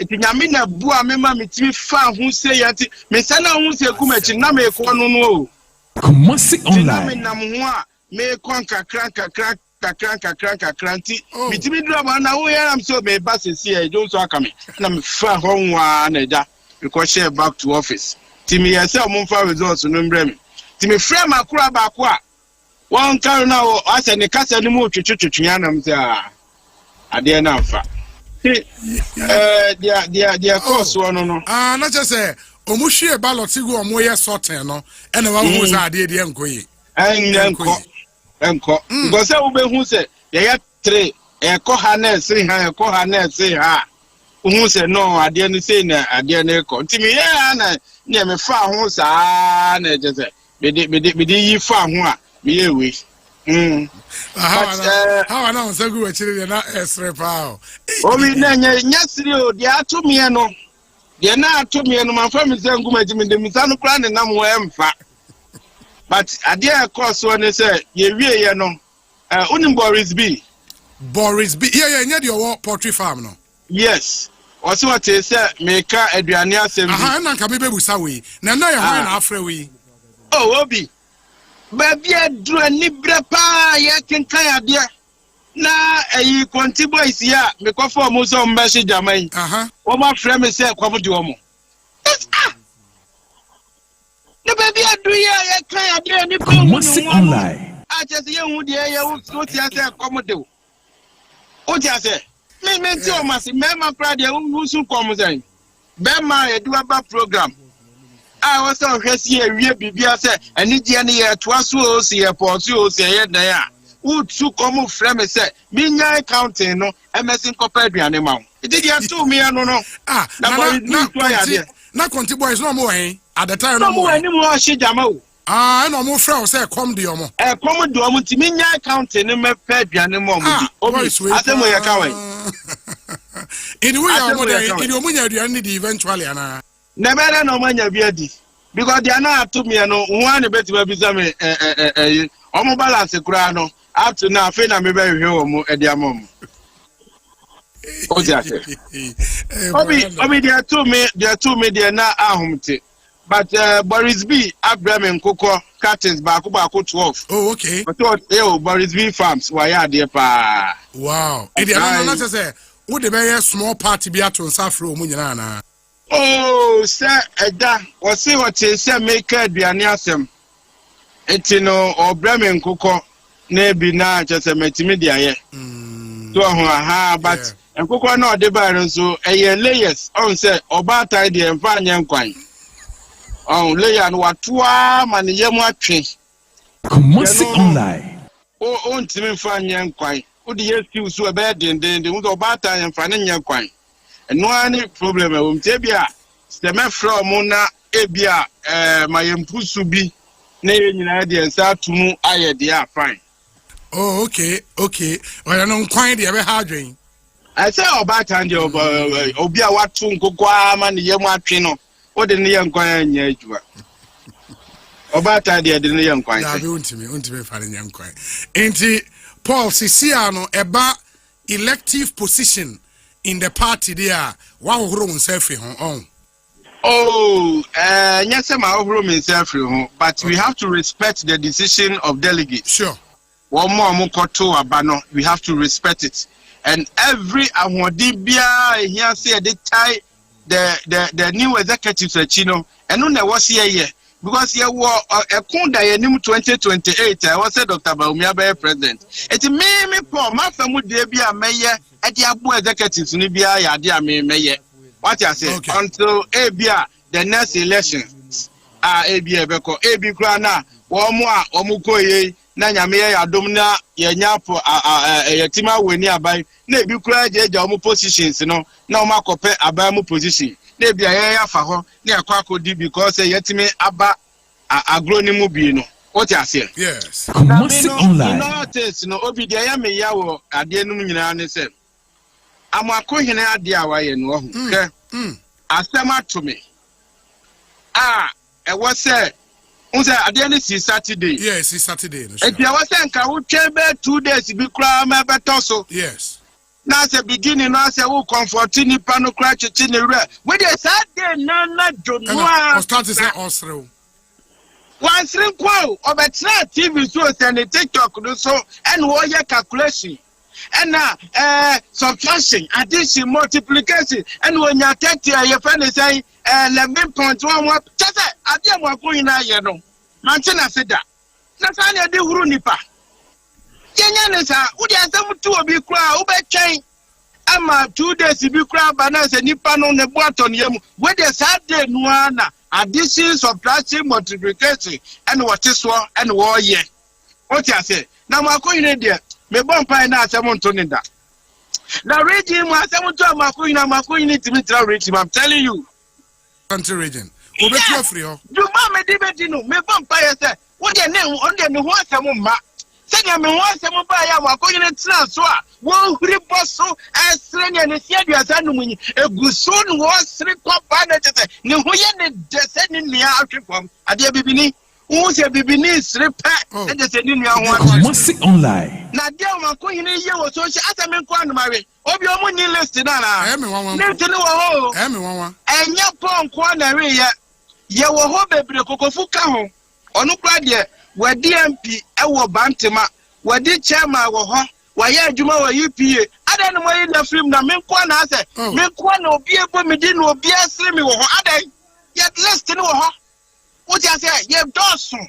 I be at a theater and yammy pongwa. What I say, a Jamal from Grand Colors in album. No one else, a Minkwana, Maku in India Nimua, was slimmest and was sipping. None was somebody. I'm going to be more but free commerce. Me find out what was the new one. I'm going to watch. Yeah. Abusiafo Poyando na woshe ni masanko beba beye Ashanti Regional Secretary ede ama the New Patriotic Party, and so unfortunately eyade acha say amfa kwemu yetie ne nsem nyina ba utie de kasa ya o in fact the Dr. Frank Amwakohe na Ashanti Regional Minister edidi ne de wo be ka chen say nya kama craft royal election and yon nkwa na reye ono kra de obemu da be kokofo a wono wedi position say die kra wono kra wo report na no Poyando was regional minister say emane ntwetwe ne da wono so be coalition bi obelusu okrom ha juma wo di bedino no ebusia enye asem ketwa kra. The communicators for today wa mababa tenase yepa ababa twetwe enkoman Albert Watson wakasa edman the New Patriotic Party sasona Kofi Bediako wono so ekasa edman National Democratic Congress meno wo mo na ebedi nkoman mekọ mo nchen na mama wo mo nyina no akwaba shonko Albert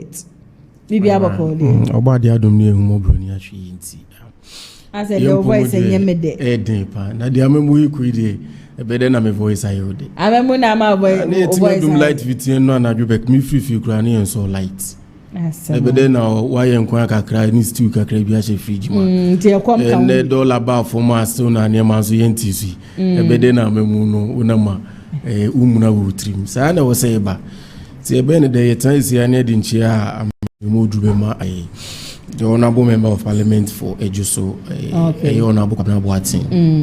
And here in Chairman Bunsu, first vice chairman NTP, and NPP Penifumo, Ejuso, and Itikrumba Sama electoral, all the polling station executives.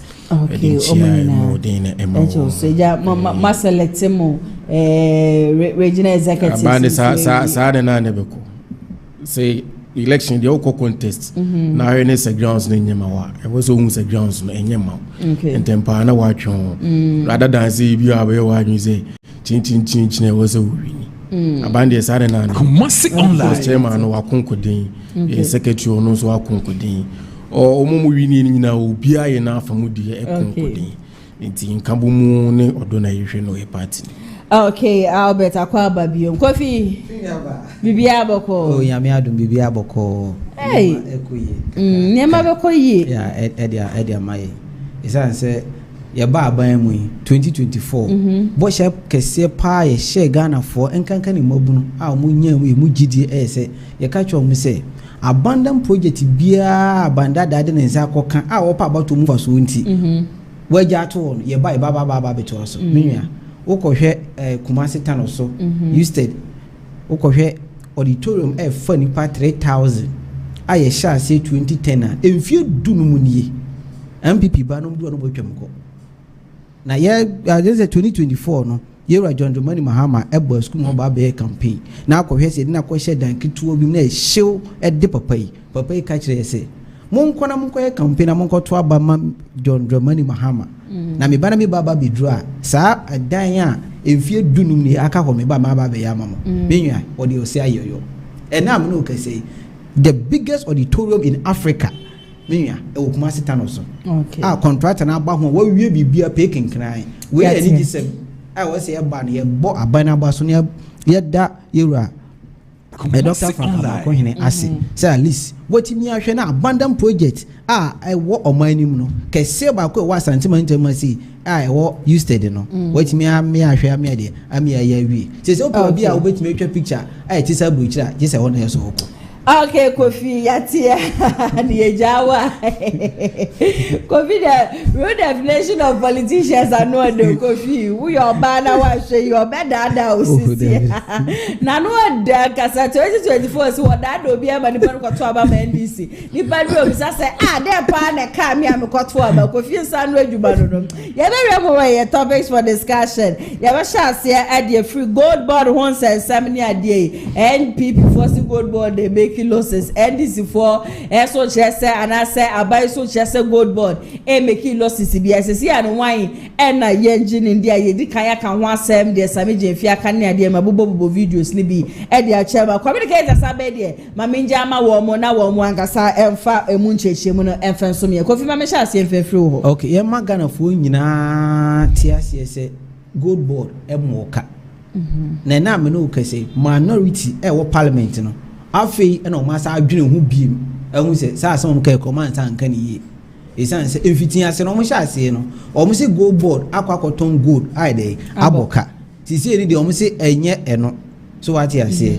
na you say a Bank of Ghana and a man gold board for koto gold and on my day o maboka me ma menem ma chimre amutie ase no nyina eni Bank of Ghana ona wo hwe sikasem nyina so na kwa before so sikasem bitimi agina pi e wo mamu ase no a Bank of Ghana na adwuma enti 2021 and a Bank of Ghana who say yesika na titi se kontebe your vice president here ni dwuma die ka so mra me ye pa so mra me hwe sikasem nyina me nwa wo de boss wa chaskala eni plan di sinchen enti ade betima me sikasem agina ba ko ne ye say ye beto efemu agudie eye gold no na me sikasem eye de etimi ade agina ni enya sa gold no a ye betimi di gold no bi ade akwamono ne akwakoje fango ama fango bo ade abafem ye betimi asa di se sika ni bi asesa ade akobro ni sikam aye fe no dollar se be ya dollar so ye de entimi nkosro na sa de ya Ghana ye no eboae boy no ba bi me kokodu 2023 no a enam sa gold no atoto ni ntino o man be bo ka 380 million United States dollars 2023 no 2024 NPP sabi fa ba mu no so gold atoto ya no so MSN bo ka 400 million United States dollars enam no kase Ayew Sammy Gyamfi baba bedu ye no a na Bank of Ghana e ka che ne se yesrew ye pese o to gold na ide na ade maye na sa tam ne fe gold board ne fe no PMMC what you say enti di sika no ema Sammy Gyamfi sika na wogie ne menua abranti so nyame ntino o di sika pepepe kotuto gold no e no de Bank of Ghana enti e Bank of Ghana for asede say gold no omo nsa kan omo so bokwa to no adwamanso Bank of Ghana e kwa to gold no e ho na Bank of Ghana e de e ko bo ka enti sa ka no mbo ye no enye gold board e na bo e ka no e ka no mbo ye no so enye Sammy Gyamfi as an individual e na bo ka no so what you say na ye Bank of Ghana e na e de aboka no me ma no ma mo je bra mo tie me din ko fi bidi akon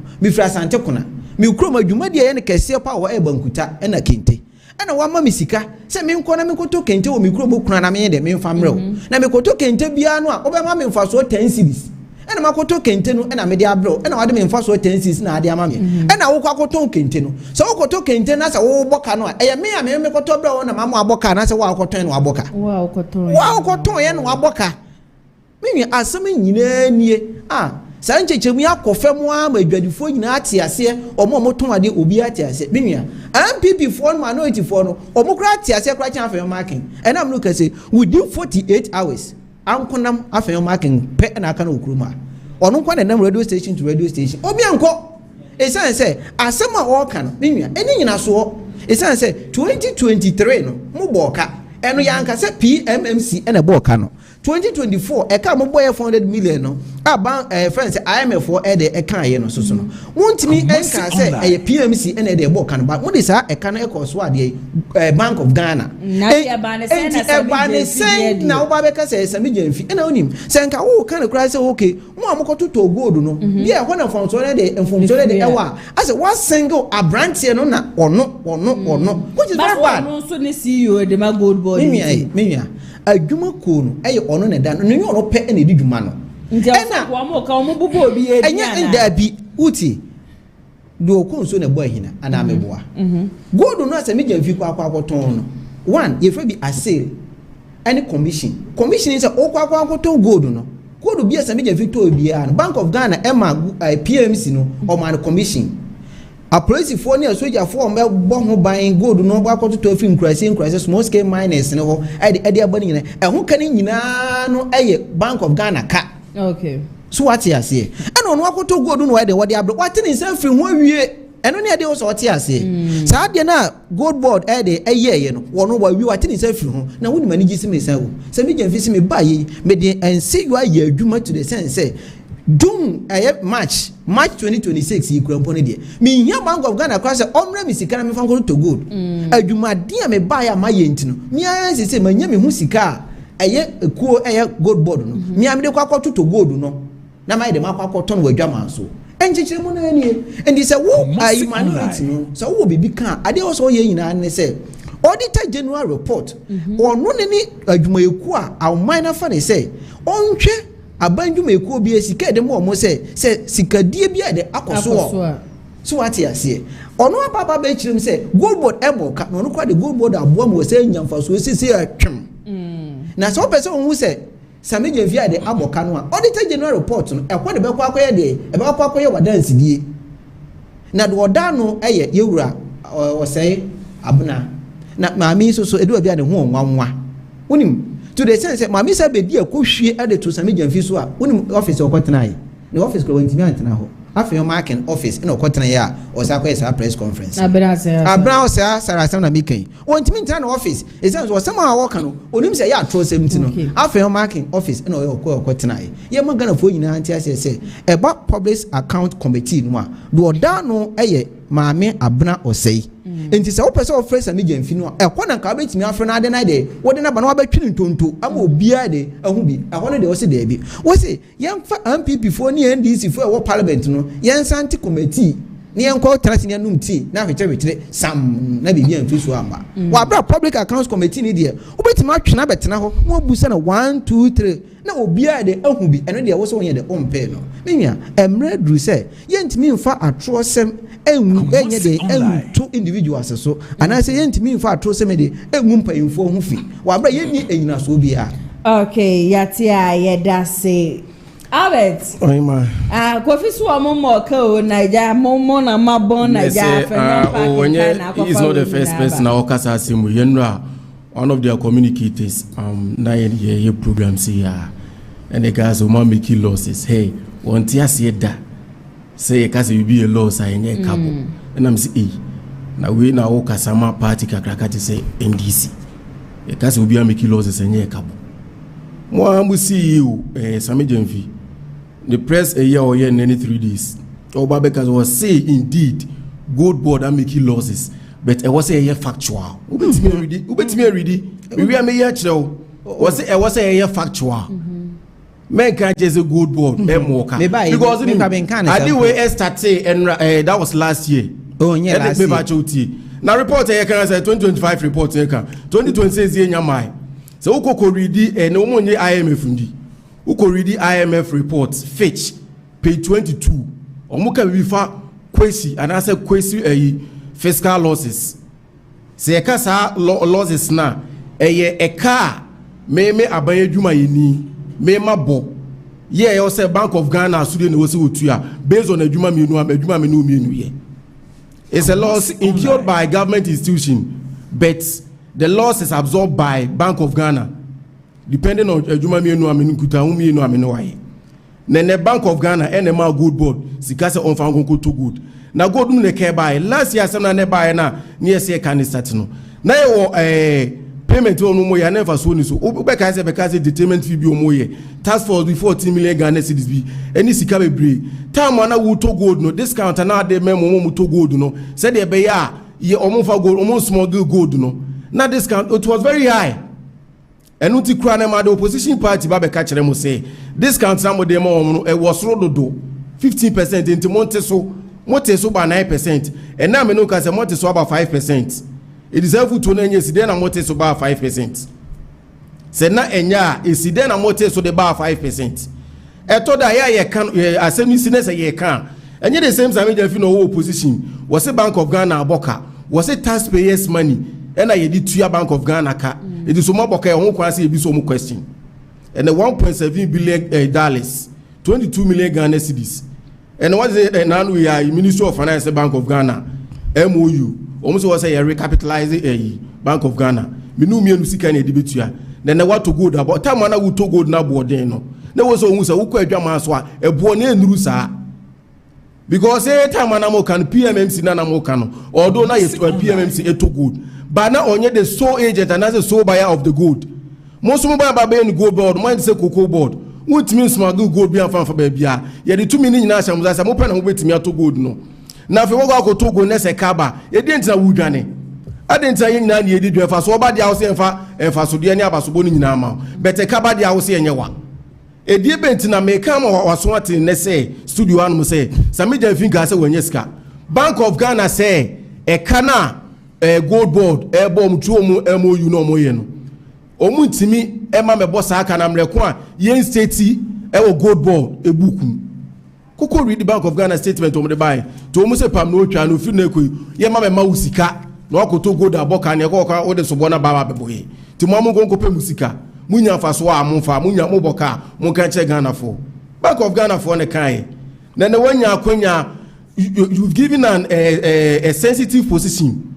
E wo Ghana hanum. Ghana gold na na so. When you akonya e ba be kasa che Ghana for. A whole government you say press you na o ye no. Wo to Ayew Afriyie de che Ghana for. And the guy still thinks say opposition. It yen kan asem. Ye the Ghana sika na tuya woka. Wudi sika twitwiri die. Wo be to Ayew Afriyie ba be di ni patem. All just state City News. Asema yama penya be di akiri. Professor Jina na kai. Was see when you are given a sensitive position in Ghana, it was also said wa money di o. Honorable Evander Poedie and any 3 days Channel 1 TV or Pacho send Nenya no say Sammy Gyamfi kasa. And another opposition. When you are a good leader, you have to learn how to decrease when your followers decrease. So we followers will increase, you learn how to decrease. And your warriors are be speaking with emotion. Chese yakaja say una auto go do abokenti no. O babe you be edne John Makro. Satama opposition na a whole campaign former vice president Dr. Bawumia no ni moche Haptel udi go ni ufima head to about the TNB before Dr. Bawumia eba be kaseti yawo then what to go do aboka na se kan o mayenka just last year yawo 2026 report nyamai and amonyi IMF ni and amonyi the same IMF you are joining IMF over 50 years around 50s and you are joining IMF. No money very credible a year. Go to your back or join any woman. And the mother say, or the Tajan no idea na yinaso by IMF in the new quasi naso. And your mom okay. Over there, we buy na. We say, Mimi, or my human ID. Woman, Tiasi me. Mamma, I no more would you mean Atia, say. Bank of Ghana, and I say, IMF report on the buying. IMF report nature say, Bank of Ghana. Aqua ton gold aboka 1.7 million United States dollars online. So what you say? And you different from some who can say Sammy Gyamfi aqua ton gold. Sammy Gyamfi ko ton gold. What you say? Or no the other day, you discount man so on to gold no. Na gold no near small girl e okroma say. Or no ko to gold no we no. Or do gold na brew and I wo ton ye no why dem wa boka. Enti no enye na sem. But what you say? Yet okroma say na VR for any process engineer ye dey. Ye use nyina no mo de ma ECG say ECG forman Kenya na e de ebe ya fie na so man timi anye gisika no na se kaba no a enye VRA oh menua we say no na so ma mo adwuma ye mo prekesen na enu kwan say Afenyo marking no ubko gina ba bia ka say sa de na Sammy Gyamfi eye ye ni ntino say mo ba no a ni be condition ni jiso kofanya me de ba ye nka ne sa e say that powers no ene wunsam I was the court of competent jurisdiction. And only also had the OTS. And to me, can say, Kabiamai, Nekana Abano, and yes, Sammy Gyamfi gold board on the army Abocano. On the secret, the man is on Koto Good, Wakakoto Good, or we or the Wadi Abreu, and I won't cotton and Wadi Waboka, and one no. Okay. And you see then this one echoes one money the Emani. Okay, I bet you. Uncle Ghana somewhere, not make us last year. Payments we are making. Mutete met allowance. That's what you make. Yes, you can amount. Due to your activities, the mass haka will buy it. Now, because the 2 million of Afenyo. Sata mana more position. Market, and can't tell me say, Debbie. Oh, yes, I want your Konya Kasama Migas. Any IMF. What you say? IMF report from the buy. And if no gold board say, gold board any mere board can. Was it 2 million Afenyo? Ana mo positive ka asemo ba mo be chief justice am plus mo ba mo pamo mo me ya today no so go for that same way say ba ni any IMF what to go da boka jitum say wa boka ya friend say ya only Ghana now to go boka ya kwa IMF 1958 ene kwa IMF what to boka 1944 ene kwa join IMF 1958 obi an ka say IMF report no de buy enye no kre yes ba ye kan nyina ne say report no mo de buy no what you say page 14 enye for no chair say e gold board ene akoton gold. What you say? Ghana Bank of Ghana there was one misuses. Hey, and kasa I say okay. You dey make it natural. Who be dey natural? What the support when say Bank of Ghana say wa ko pro sika. Asema na okay. E first support go Bank of Ghana na dey tell we support no it stabilize the economy dey about farmer Bank of Ghana. What you say?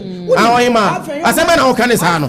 E ma metoku tutu anu ma over me che Ghana for. Awunim minority for no. Omo ha nyina e ba akope, nwa ba. Omo ha nyina ndi se omo hu kwan kro no a dollar no atimi ehuri from 17 about 14 a atimi agina 10 Ghana cedis afi ba ko ne abosom enwotwe. Le pa chonye 10 cedis e 12 cedis. Oh, me. E ka say 10 cedis. E kan no ntwantro. E 12 cedis. Said Oka 12 cedis here many wachi. It said President of the Republic of Ghana say under the leadership idea cedi no cedi to dollar e be gina from 10 cedis to 12 Ghana cedis. $12 billion now injected to the economy for so many. $12 billion US dollars. Onim says can you say so ba church na. Enya wa I will not me no be brisa sir. It's say eba accounting loss any economic loss na me want to say at the end of the day no Ghana ni na wono Ghana ni fa so be na wanya ni na wono ene okwa broche ko fa ni ma ya ba no a sidi na timi agina afi ba ko na boso enwotwe no what you say wo say amana ya de ma me no kokoto ade no a esan say dollar boko so nti ogina so e de price ne ma no esan say sikara timi agina nti no wo say amana ya de aya de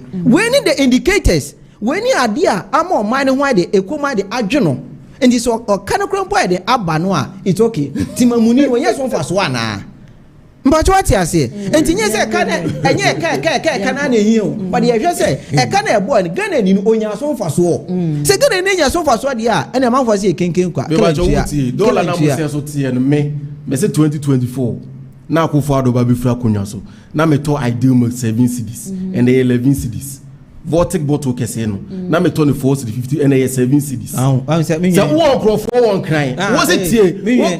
What is that program? Was anti-inflation. Program no enya kono. Inflation no interest ya ntu ni wo. What say? The rate at which any ma cost. And I will buy inflation so tie no. The na me 27 do 11 cedis.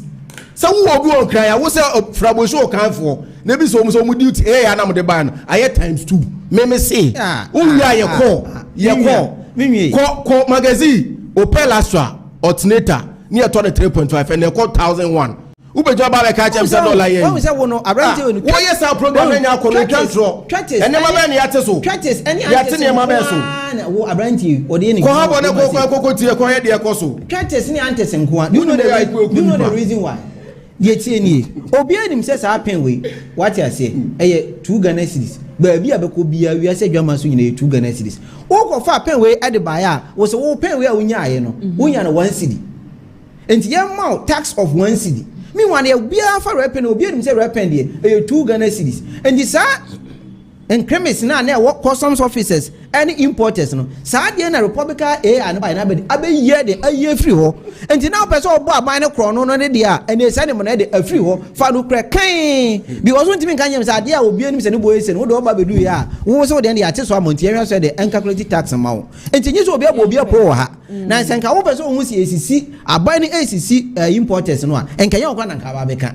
Okay, Yatia. Officer, you heard news, you heard demonstration, you cause of power. Afenyo Marcus Bafo Bonny is behind the sacking of Chief Justice Araba Tokonu. Kofi Maminti. What was that? Abrante we or Jenna Homina Ukruma say. Now, Wakwa say, Uncle Nam, Unyo be a man in Canasson being a day, and Famano. May you know if you do so, Mobia to say, Afenyo Marcus, who question a standard from the Noah, the Busu in Araba Tokonu. Na maame no so echo Supreme Court ye namra kwan so e de na asem echo Council of State a mo fani se farmer fashi e de ewu mu no maame no echo no nwia o de a lawyer for nko a enan o de omanfo e ba be di adanse ama no nipa dumienu ene maame di ko ye adanse fu e ko di adanse ama Tokunu no e nipa dumienu na mu dumienu ko de o de former Chief Justice mienu ene se peace so sa de ko ye de santo so biem ma mi se ontene ho asintino wo de nsem mfuamfuamfuam kwa makoma nan na de ko Supreme Court ma mi se kroma kra odi asema sa na enye de wo sam ma sam no so esa de ko ECOWAS Court ECOWAS Court ko no wo se emra kwaya ye fa so aye de yi obi ana se de Chief Justice no sa emra pepepepepepe na Ghana ban ade adi so na edu ba bi no kwa de ma mi agitum se wo de ne kunu eko Tanzania wo say twa plane ticket ede man ba ede ko US a wo say man per diem na adwuma mra man ho kwan no Ɔsɛ akurase maka nso mewie ɔsan de sika no kwampo yɛ de ɛsan bae ɛno ne yɛgyina so yɛ de yɛde ayi maame no afiri hɔ yɛma Ghana ni bia ɛnti asɛ sɛ aboa nya yɛnyini yi online mpacho wate ase nti sɛ woba na baba bɛtena ase na baba bɛka kyerɛ me sɛ woba no a wode no bɛba sɛ 20 years time no ɛna woba na de wode maame no wode no aba bi asɛm a wokan no ɛnyini nyina so wate ase sɛ wo nyina so a ɛmra na nka maame no pɛ a lawyer ami akɔkana asɛm ama no nka wo nke bɛfa wo inke ba be fawo nya ye se wo pese o ya na Ghana for the ente nka wa brass ani ma we no eye atrose man dey eni nyina so ni kwan se so Afenyo market so okay Kofi Yatia Albert mo se mo ba arabato ko no mo ba san so reinstate no ne se ma me ne de nim se na ne ho te ne ho so na ya anom na eja ye se otanfu su an sa na wa chia ne pa if you say time one mo position ni kura no o mo kasi su pi se so mo ba the former chief justice ombe pamo ena mpanzo be nya NDC fu mienu miensa bi a omotwede koma empanifo wo Ghana tini nema mo de bonu say wo de ne ba aba Ghana Tanzania African country me de ba ko di Ghana sketch tikita man na empanifo mu akonwa mu kura na say time na ye wo tumi no na obi huni kwa so de ne ba na say na yitu kwan ade bon mama mu ntwanto me ho na ho no sa na woni ba fo boni say Afenyo say na ba fo boni ene na ehihye echiri menene ya 100% say ise wo hima woti yi asem na me ko ba ne say uniku wasi wa ware kwa so unya be ma open na menua yire tu kwan menua na yire na kwantu na wotunutum se menua na yire no o mabi ena menua yi say ene yese na yire tu kwan dia bra betena ne nchen na no nu aduane ma no dese wa wo hwa menua yi akoma yenu se di osi krokro no unya na wopa de ba de na be no worry obebon wo ba se de be obe there forever na ye pam justice araba to kudu no one dey cause on make etika of yi no na dodo dey we see eni se Afenyo kan se no wo se enipa na ye pam o me na so mra mehwe mechi no ono ana se onye chief justice edi asemu no enwu yi se yesi obi nsi trudo ematoa na NDC for mesen kakran ekwan boni ni dwiri mo fa so a ye public institutions specifically for sa ye judicial system no ekwan mo fa so asata na akofo ado wo so a no mo bo na chi se wo de na busu afo na yi no se minu I so ni figure na ye president by no less than 2 years so appointing judges more than 100 appeal court, high court and supreme court less than 2 years obi be di ade 8 years eno na wo obonechi eni say yesi ebebu oman no ne de no kure ebebu oman na sa woti akonwa so afa no kure bu na da be no ku opposition na wa adwen ama ma ye o se de menua ne ye ne nye enu bi na because say de am wo so ye na press conference am ya mo to ayampia ne yinyina this same person wo opposition o ka de ni kwa say kama oh satan na ni pom wo abamu nyina no wo describe them as criminals. And I'm afraid they will bar, we say you watch them so. To me, dear, 2 minutes dear, a Ghana for them, year 2 abani NPP 2028. Some ambrano more so I also clauses beyond ma, your best answer I share, Eddie reinstate Araba Tukunu. It's Afenyo de many 100%. Okay, but see, I was holding a yard now, or I don't share after comment session. I say Eddie Amami Coalition of Unemployed Graduates with Disabilities refused to submit their petition to Dr. Sammy. I did the NPP for one and much as Maminti. There be make say, main car say, if it's a black chassis, you know, I mean, him say, one more position, one more the same thing, but I'm saying, since when Afenyo markets and walk was submit a petitioner, one for our commander and I are to and I will so about to us. Sir, can you see us some they may have a call NDC bill or the petition a Bank of Ghana. And you know, I make our some crazy. And your first time, PWD for no. No, I was talking about the NPP. And I may say, they say, and I Dr. I say almost for petition be mine. Almost for petition, man, I'm so farmer. Almost farmer, say, be a sida. Last year, no more debut call. Shamima Muslim, no more demand, or Uncle Duma penny him. Minya Yahweh. But say doctor some presidential staff. Almost say the petition the ko na Russia me Muslim ekokoje ye no. Say me Muslims we adwuma presidency no no say dey bedu ye man almost see enduru. Ento mo do mazo to form no mo say ba bia petition ni duru ye ne de. Enko ba bia. Ento mo say ke wa no say dey bi ye mfa ma Yura Samson na ye. Ento mo do mo adwin nyina ne say at least you say you're Julius onimonyan for Julius one omanpanini e close pa to the almost mo panachew wono na nkemra meje petition e wo mu say wo na wo de petition ko nyo na ba chedi pa wo de be man that was good but wo de ye nuanu mubuafo no o mo adwen no because e ma panyin e say o mo bo 2024 the way the campaign was say 5% both aban adwuma ye for ne private yi wo de be ma PWD for no ba mo ba ye hu hwe o say ja you were bonus one gasa utinwa o de na atotum ni ade no mo so down mo so we dey yesro Yura Samson na ye pa cha o senke be ya Dr. Sammy Dr. Yura Sammy Gyamfi ento me no mo ya because na o se o mo bo na Yura e gasa o ma se bo bebre na den university o mo autonomous na since when na there's o mu nyeska nya yi a project be say sapa ye twa to honum say I'm not sure say Dr. Sammy on one sorry preoccupation or kwakoji definitely he was appointed and sent it is a corner sorry petition komana ka say nipa na waba na oba beje petition nobody to me for petition and for man he doesn't really speak well ebiesida o kwakoto ade wo amakum na mama no me mane wona ade am so kokoto bre me mensanka ba nipa na befi o ye sure say na Sammy pe bi na ko me manu bi.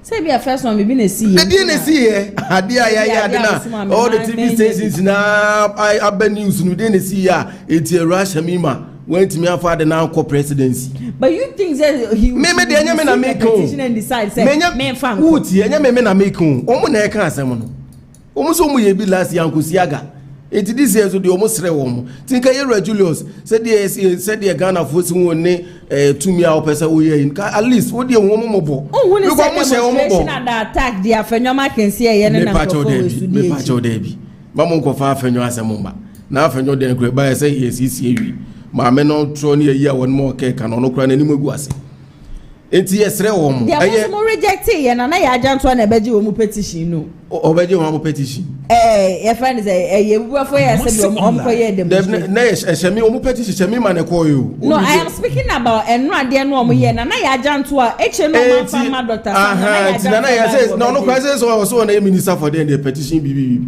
ono abo no ministry ye reject ye no obi aba abeji o say de mo reject ye de na ono na ya ajanto no bu NPP say wo baba ya ade ama na hye adibo on sometimes enye wadwe say wo ya ade ama na nipa yin na obese ehun ni say enti wo mo de wo mo say petition Yura President Mahama 2024 campaign no wo shebo say 5% recruitment to the bema enuanu buafo eno no mo hwehwe wa ba close to 2 years wo mo sankan petition ni mu nsem nyina no eti ese mo hwe na mo ni so na mo ya ama na ye de say ja ye de at least ye betimi akwa alale bi Kovi, I mean, in fact, Abranti we papa me ho dream yo because edu ba bi ana e ha adwen ne ha adwen nyina na ye se ukohwe Presidential Act 1993 no so what you say e kan pifi say I was a president enya presidential staffers na so be a presidential staffer no a what dey to ministerial position or ye deputy minister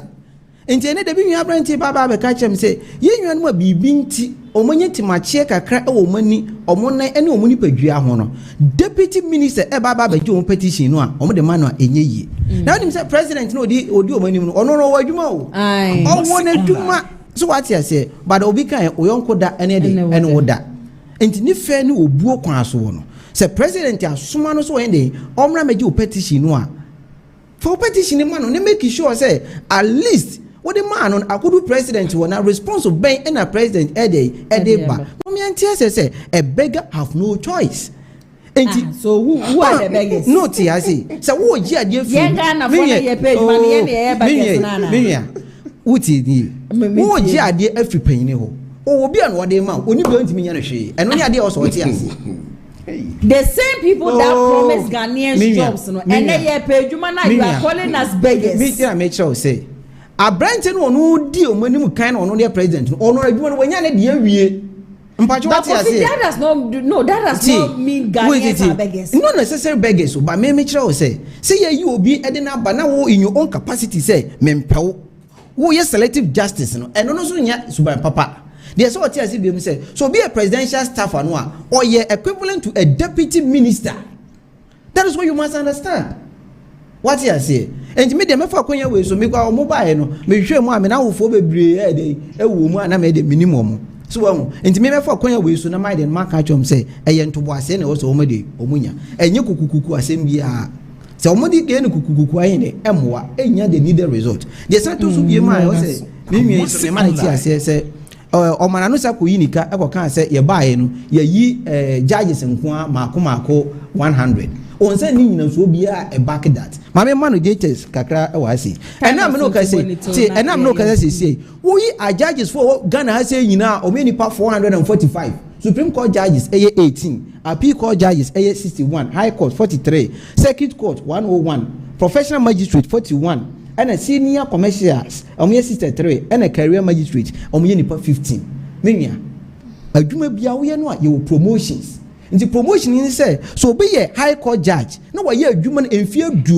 dunum na wa say promote no a won timi nka so be wa appointing nipa no every one position to another ntino wa increase no and the promotion any ade ye dia masa ankofo no and e bi mo so omko retirement and am no ka say chief justice December ya na ne time so nti me fa ne ba fo ntinu an ye be fa ne ba fo ade e dia shame nti betra na be ka no watra say and e ba no and e fa nipa no a wa bra uni nyina so because ukwohwe Ghana ye 30 million plus na nipa 445 e bi hu kwa ho bedodo mo nti ne yie mu nti and ye sade abo oman Ghana. Okay, Kofi, chia na yeso ijumedi yeso beno. Sisi idea, sisi amenu kase idea. Abranti a ahobrasiye, eni adwumaden ahye ne nsam ma eye Papa J.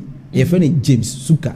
Menu kase sisi James Suka on communication officer ema ofori krom. Eni idea adwumaden a James Suka abo Kofi krom nti. Ofori krom nti no. Eni se bia konya to ho a obeba deputy Ashanti Regional Communication Officer. Enti mesre say communicators wa Ashanti Region nyina no emre no du ho a yenkai James Suka ne mrane din eye Papa J. Babia Papa J wo bia so ye chia no.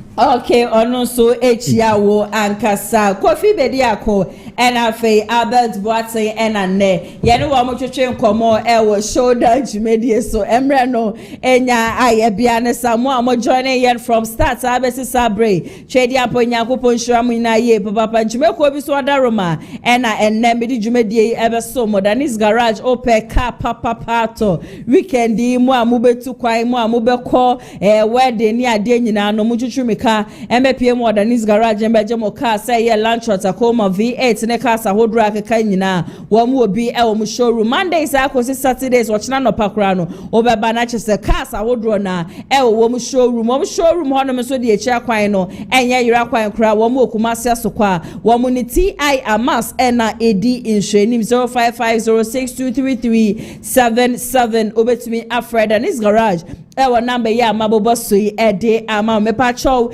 mo amonsho achese weekend yo ho mo kwaji mani eni ade ni nyina no me o kono amfa police bam ankobia emwa ai o kono amfa police bam ankobia emwa credit kanji number we 0244582993 waji number we ewie no na me ka cha say ye wu sisi na ye o ya say ye okotodwe say ye arthritis na ha wana say won so de o so de anopa uti ebe pa wo sa wechi sani ade nyina wuje ho hia ye maame no ma mo bekọ eyie ye maame mo bekọ wede mo kọ ba mo bebo mo nsa anu na mesisio na mekotodwe ni ade ompacho sabre ya time nko ye kopie mu pharmaceutical shop ana se chemist shop bia na kwaji police bar mi bi eto bag mu ansa na nyame ya do ekina bebi a bekọ no akọ ATP say minim say ye de ya wo koboja ye ade acha say police bar bi esi adwuma mu wasesa be 3 ade egu de bag be san say na trick no just Swanka Sampire no wo be hu anka say easy wonso ba bia wo bia no make sure say wo so be kwaje police bam ni bi na wonso program bia da wo ko bia no so de akoye wi aye de massage na pens ni nyina no